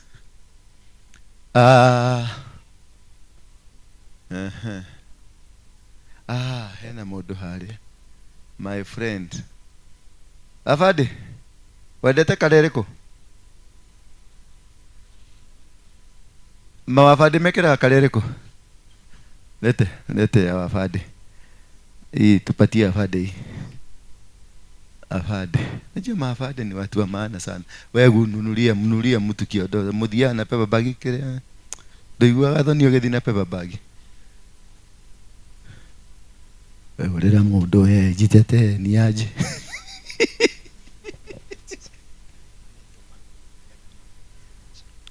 Kama uko na kiodo simama sasa. If you have a kiodo simama. Nataka kuiombea ndiye niachilie baraka. It is not just a kiodo. It is an opening for your life. It is not just a kiodo. Ukifikiria ni kiodo, it's not a kiodo. We are not selling it. Ni kusema tumesema tuwaitishe hiyo pesa. Maana we need. Hawa mama wamelala kwa makaratasi siku nyingi na tumepata nyumba. Tuende tulipe. Juu sikutaka, nilisema sitatoa pesa yangu kwa mfuko. Nitatoa sweat yao. Negia magekera thimo. Ndimahikurithirie mutu. Yani miaka na itere mundu mio ni wa miaka na ite. Akoma maratathini, atulite maratathini. Nanyita. Riu ni higwa kugenda kiundu kiu gia kuhota. Ni gukwamura mundu akwamuragwo. That is what I'm doing now, ni kumukwamua. Hello. Nigetha maume maje guthukuma. Okay. Maruta pesa. Afade. Pesa. Lehe cia mabande njigua cia thigari ciko cigicamate. No twetia moto wetagia. Ewe nawe. Thank you. Ni matikurara njaya. Na gutiri hingo tukacanga mbeca ni thigino yao. Mariri hagira nyu. Tumakamahe capital. Turamahire capital ya kuruta wira. Marithondekaga ciondo 1,000 turacitwara kundu gwitagwo Chicago. Uga Chicago. Chirakinya mbere yaku. Urithia ugacamania na kiondo kuu duka-ini. Na kundu kungi turatwara Malaysia. Ni uyu Malaysia. Kuria ndege yagwirire. No ngirenda kiondo kina baraka. Tondu ndenda kwaria kirathimo haha. Ndenda gwikira indo hau kiondo-ini giaku. Nataka kuweka kirathimo. This is a very special day for you. You never utakuja. Wewe lete. Unataka kara gani? Which is your kara?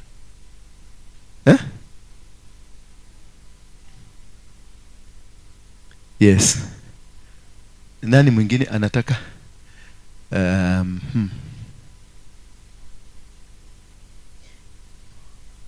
Ojo mwena keno. Paulina. Ojo mwena ke hau. Ni your sister.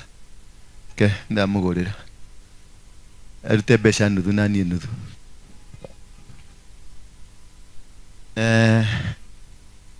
Kuna mama nipatie mmoja. Kuna mama Komeru alituma pesa yake shilingi 10,000 ya kusaidia hawa. Na sisi mimi nikamwambia nitamtumia gift. Si ni vizuri kumtumia gift? Alafu wekea yule mama wa German, Mary.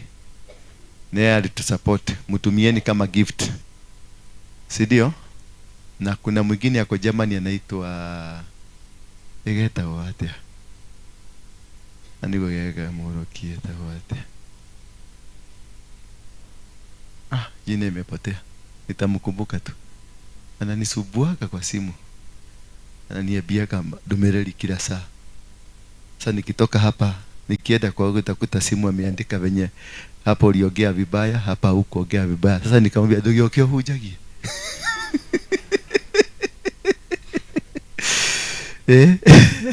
Lakini she's very good. Nani mwingine? Kuna kitu nataka kuweka hapa. Tumemaliza? Sawa. Thank you. Lete hiyo moja. No gorera. Gidali. Unajua kila siku napatanga tithe yako. Every day. Shika. God bless you. Mungu aongeze kazi yako. Mungu akuneemeshe. Asante sana. Huyu mrembo anatumanga every day tithe, every day, hata kama ni 50 bob. She's very faithful. Bwana Yesu asifiwe sana. Inua kikapu yako juu.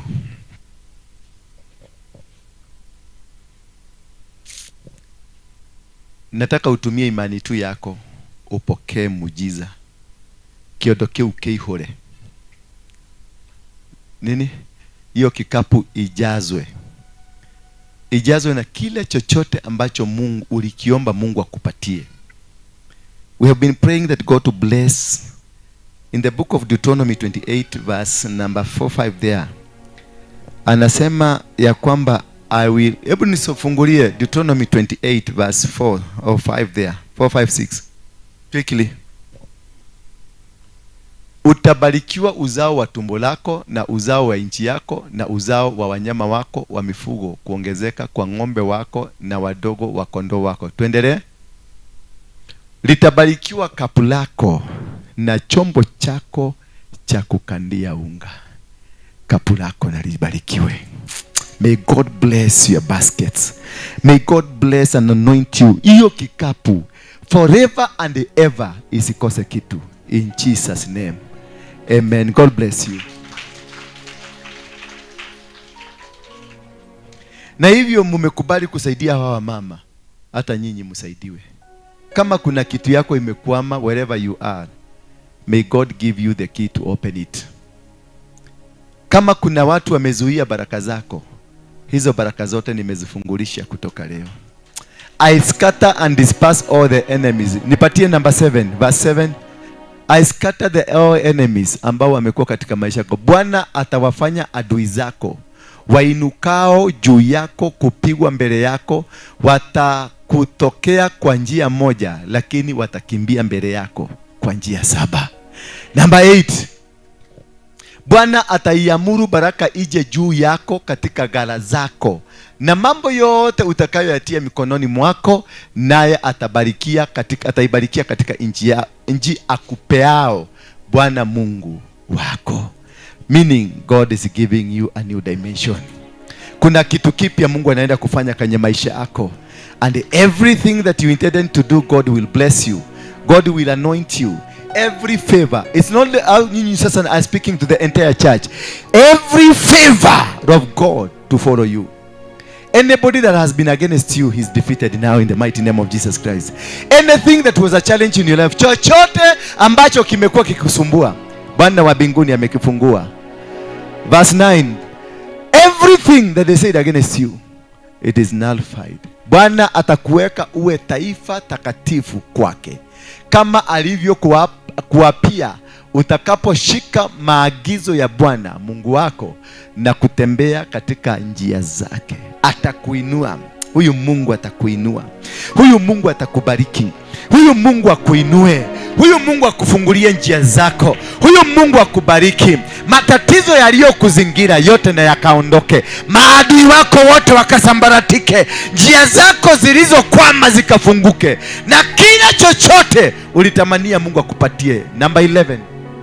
Na mataifa yote ya duniani watakuona umeitwa kwa jina la Bwana, nao watakuwa na hofu kwako.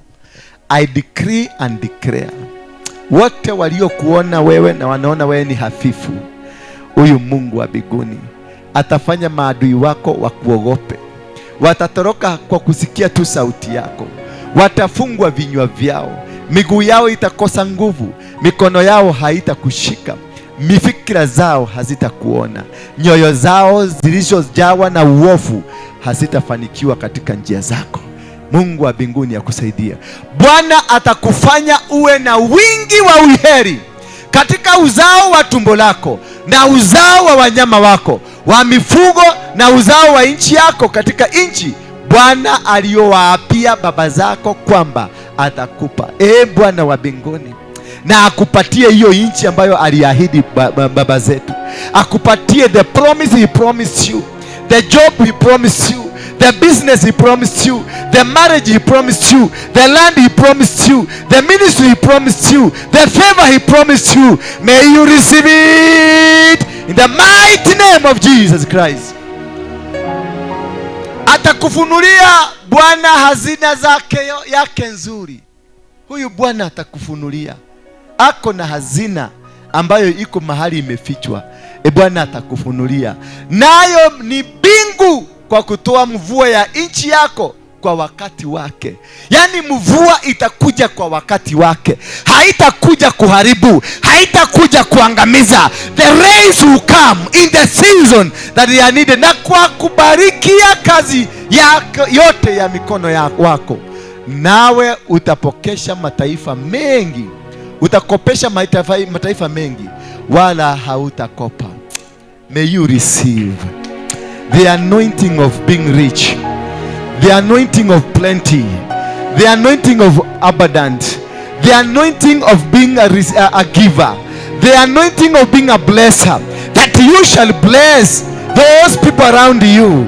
You shall lend them and not borrow from them, that you will conquer where there you know your family has ever conquered, where no villager from where you come that has ever conquered. You will win every battle in front of you. Huyu Bwana atakufanya tajiri, atakuinua. Bwana atakufanya kuwa kichwa wala si mkia, nawe utakuwa juu tu wala hui chini. Utakapoyasikia maagizo ya Bwana Mungu wako ni kuagizayo hivi leo, kuyaangalia na kuyafanya. Huyu Mungu akubariki. You will be the head and not the tail. In the ministry you will be the head, not the tail. This ministry will be the head, not the tail. In your family you will be the head, not the tail. In your business you will be the head, not the tail. In your ministry you will be the head, not the tail. May God bless you. May God anoint you. May God lift you. May God be there for you. May this God open every door, every window for you, and every purpose that God has purposed you with. May God reveal to you the purpose He created you for. May God reveal Himself to you. May God suppress those who are trying to suppress you. May God speak to you in a large voice that you hear clearly where He wants you to be. May God bless you. May God give you the abundance. Give me Isaiah 45, please, quickly. Isaiah 45. Isaiah 45. Oh, mashiri. Oh, namazande. My God. Haya ndiyo Bwana amwambiayo Koreshi, masihi wake ambaye nimeshika mkono wake wa kulia. May God hold your right hand. Huyu Mungu akushike mkono wake wa kulia. Ashike mkono wako, akutembeze katika maelekezo yake, ili kutiisha mataifa mbele yake. Mungu akushike na mkono wake wa kulia, na akushike mkono wa kulia ili atiishe mataifa ambayo yanakuonanga ni kama wewe si mtu. May He make every place that you go, you become a respected person. May you receive favor wherever you go. May you receive favor in whatever you want to do. Nami nitalegeza nguvu za wafalme mahali popote. Falme zozote ambazo ziko kinyume na watoto wako, falme zozote ziko kinyume na biashara yako, falme zozote ziko kinyume na kazi yako Mungu amekupatia, Mungu na akazilegeze, azifanye zikuwe legefu. Wale ambao wamepanga na wamepinda machuma kuzuia kazi yako, na Mungu akuinue tena, Mungu akupatie nguvu, na falme zote zianguke zikuonapo, ili kufungua milango mbele yako. Mlango wowote uliofungwa katika maisha yako, any door, iwe ni ya marriage, iwe ni ya finances, iwe ni ya kikazi, whatever kind of a door ambayo walifunga, ninaifungua katika jina la Yesu Kristo. Ninafungua katika jina la Yesu Kristo. Ninafungua milango yote, machuma walioweka, vigezo walizoziweka, zote ninaziondoa in the mighty name of Jesus Christ. Verse 2. Nitakwenda mbele yako na kupasawasisha mahali palipo raruza nitavunja vipande vipande milango ya shaba na kukatakata mapingo ya chuma. May God go ahead of you. Huyu Mungu akutangulie kwa kila kitu ambacho unataka kukifanya. Bwana wa mbinguni akutangulie. Bwana wa mbinguni akutangulie. Alikuwa na Musa na akawatangulia. Alikuwa na Joshua na akamtangulia.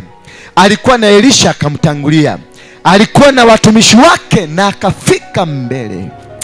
Huyu Mungu wa Musa aliyowatangulia na akakausha bahari na wakapita, akaituliza bahari. Huyu mtuliza wa bahari na akatuliza mawimbi yaliyo katika maisha yako, na akapasue mto mara mbili upate njia. May he lead your way. May he make a way where there is no way. May he make a well of water where there is no water. In the middle of the desert, may he surprise you. In the middle of your challenges, may he surprise you. May your family become a blessing. May your hand become a blessing. Mahali utakanyagisha miguu yako na ukapokee neema na vibali vyote vya dunia. Huyu Mungu akubariki. Nami nitakupa hazina za gizani. Pokeeni hazina zote za gizani na mali zilizofichwa na mahali pasiri.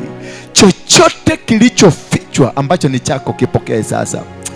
Upate kujua ya kuwa mimi ni Bwana nikuitaye kwa jina lako, nami Mungu wa Israeli nimekubariki. Kwa ajili ya Yakobo mtumishi wangu na Israeli mteule wangu, nimekuita kwa jina lako, nimekupa jina la sifa, ijapokuwa hukunijua. Even if haukumjua huyu Mungu, receive that which he intended you. Alikutakia mazuri, alikupangia mazuri. Mungu akukumbuke.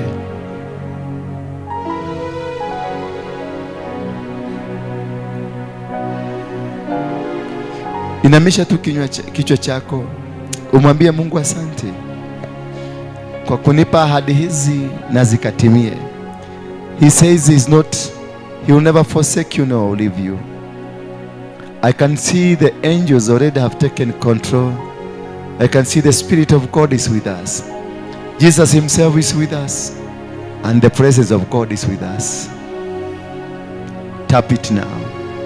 Receive it now. There is a huge power of God inapita kwenye kichwa chako tu. Inamisha tu kinywa chako as you receive it.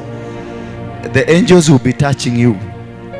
Malaika ndio hawa wanakuja, watakuguza. Uwepo wa Bwana umeshuka.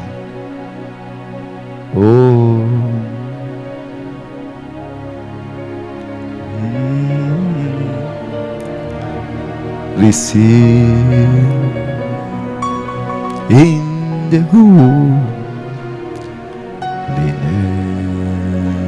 holiness. Kuna watu wanabadilishwa sasa majina. Kuna watu maisha yao inabadilika. Naona malaika wanabadilisha. Naona makaratasi yakibadilishwa, cheki zikiandikwa. Naona agreement mpya. Naona vitu vipya vimeteremshwa. Naona mfalme wa Persia ameachilia vitu zako. Mfalme ambaye alikuwa amekamata vitu zako ameachiliwa sasa. Ameziachilia, they are free. Wale ambao walikuwa wamekulaani kama ni familia, maneno yaliyonenwa juu yako ya kinyume na maisha yako sasa imeondolewa. Walikuwa wameandika maandishi magumu kukuhusu, that you are never going to succeed. I'm assuring you today, receive your success. Ndio hiyo inakuja. Ndio hiyo inakuja. Ndio hiyo inakuja. Ndio hiyo inakuja. Ndio hiyo inakuja. Receive. Oh shit. Rimazanda bozeri la baba shatedede. Ndio hiyo inakuja. Ndio hiyo neema ya Bwana inashuka. Ndio hiyo neema ya Bwana inashuka. Ndio hiyo neema ya Bwana inashuka. Ndio hiyo neema ya Bwana inashuka. Watu wanafunguliwa. Nafunguliwa. Nafunguliwa. Sheterere boso. Namaza kanda ya boseri raza. Neema ya Bwana inashuka. Neema ya Bwana inashuka.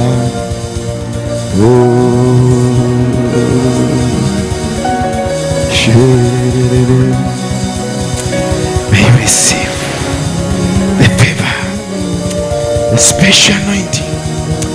May the favor of God be upon you in whatever you do. Pokea kibali cha Mungu. Pokea kibali cha Mungu. Pokea. Pokea kibali cha Mungu. Pokea kibali cha Mungu. Pokea kibali cha Mungu. May touch you. May touch your spirit. Barikiwa. May the Holy Ghost. Holy Ghost. Holy Ghost. Holy Ghost.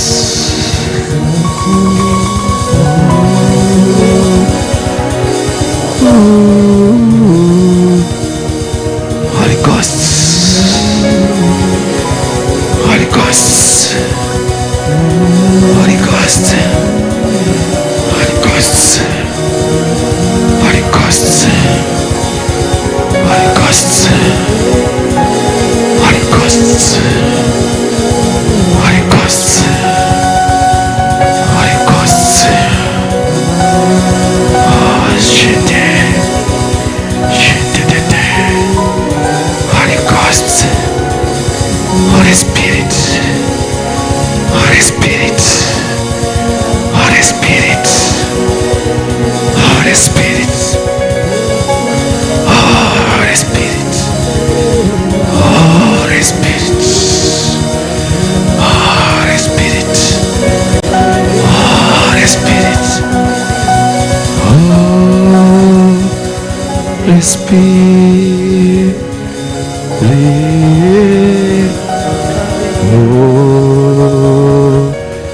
Holy Spirit.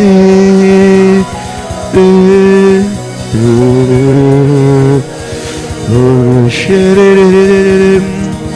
Holy Spirit. Holy Spirit. Holy Spirit. Holy Spirit. Holy Spirit. Holy Spirit.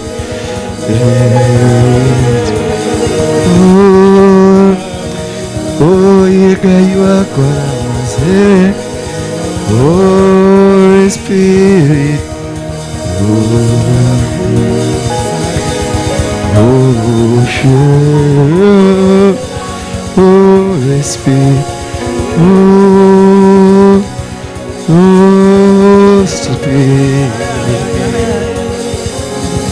Holy Spirit.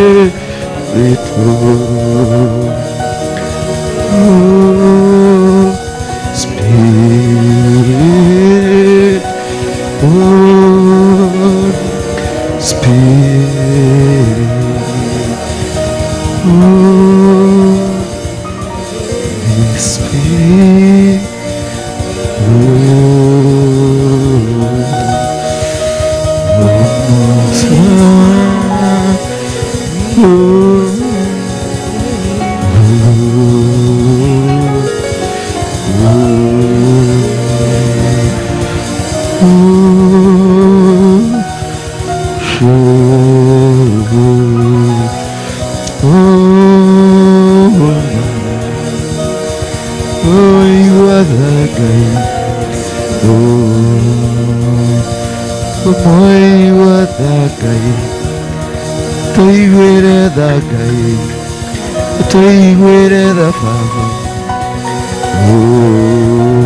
Mercy, mercy, have mercy.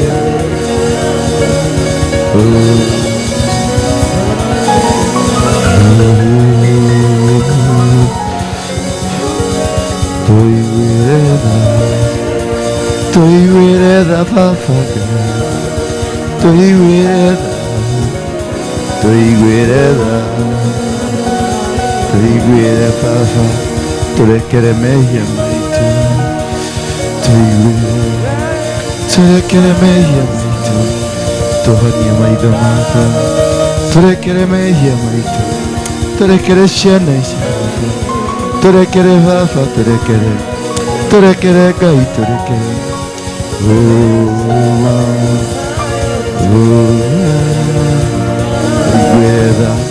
Tuiguereda baba, tuiguereda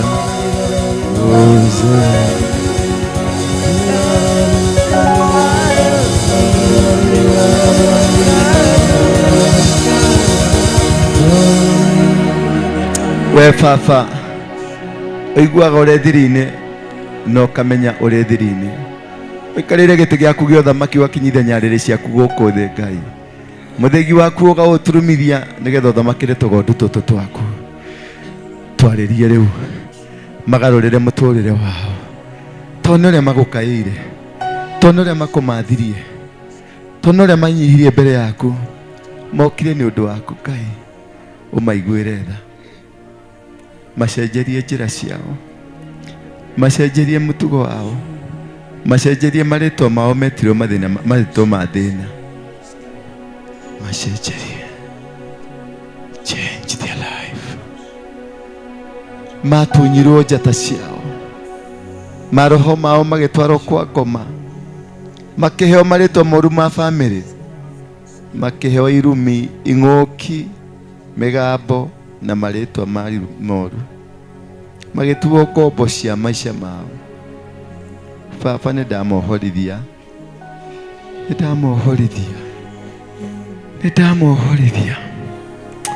igua tha Ngai, nĩndamohorithia.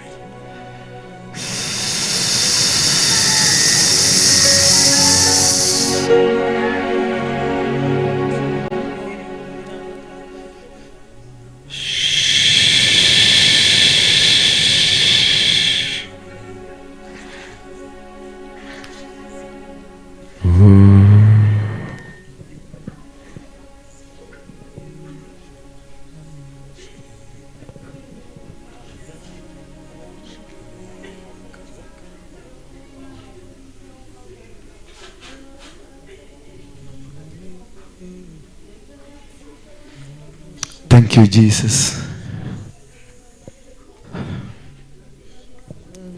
Bwana wa mbinguni awakumbuke.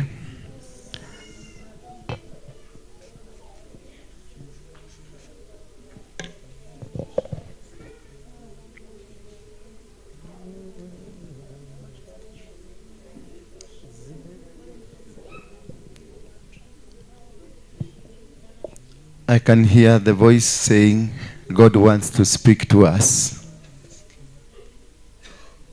Tulia tu, Mungu anataka kuongea na sisi.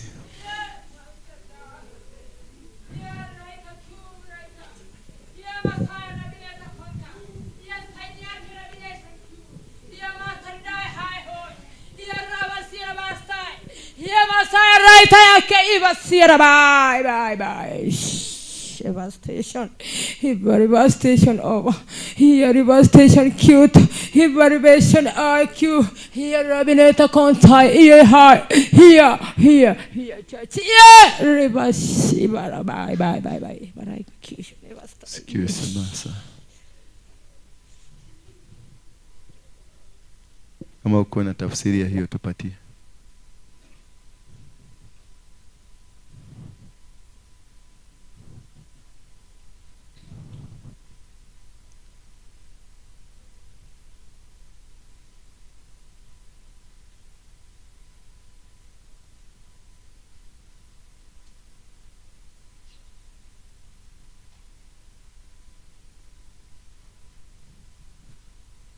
Thank you.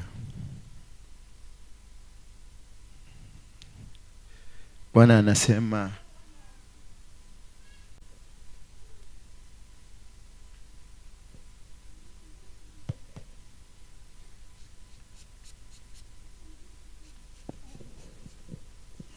nimewarejeshea mali zenu, nimewarejeshea baraka zenu. Mlikuwa mmeibiwa wakati mlikuwa mmelala,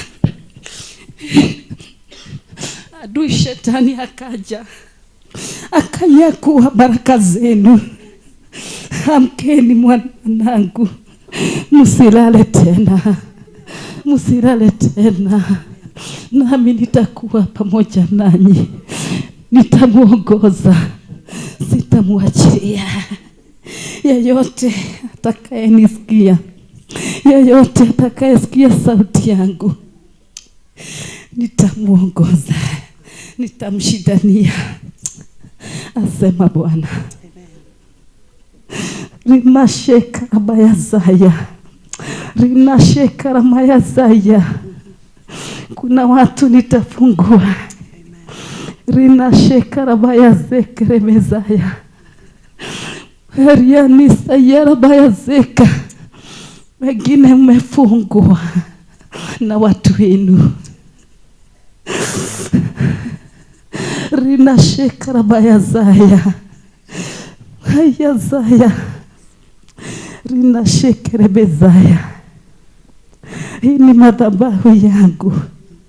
Rinashekere bezaya, rinashekere bezikuri bashekara bayazaya. Wengine mlijibiana kwa matusi, nami nikaja nikaribashekara bayazekara bayazaya. Msikasirike wanangu, musiwe na vita, musiwe na vita. Ribashekara bayazaya, rimashekara basekere bezaya rabayashekara baya. Rinashekere bezikiri bishekari karimaya sekate karibaya zaya.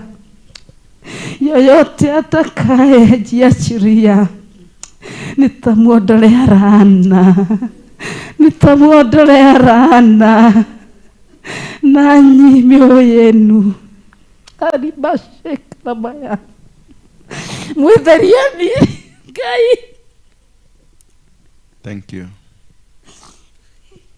Thank you. Wanasema tunyenyekee tu mbele zake. To surrender, just surrender to God. He has heard your cries. He has heard you. He will bless you. He has already blessed you. Any challenge ambayo umekuwa nayo imeondolewa. Any laana umekuwa nayo imeondolewa. Any difficult situation that has been in your life imeondolewa. God bless you. And now may the grace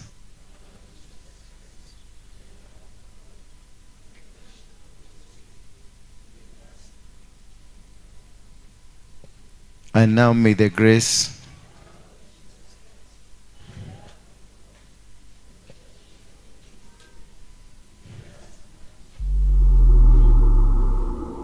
and now may the grace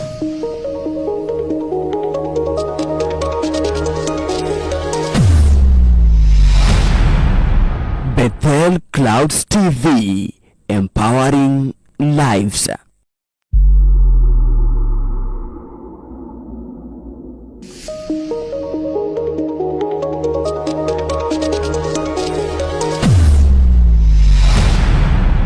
Bethel Clouds TV, empowering lives.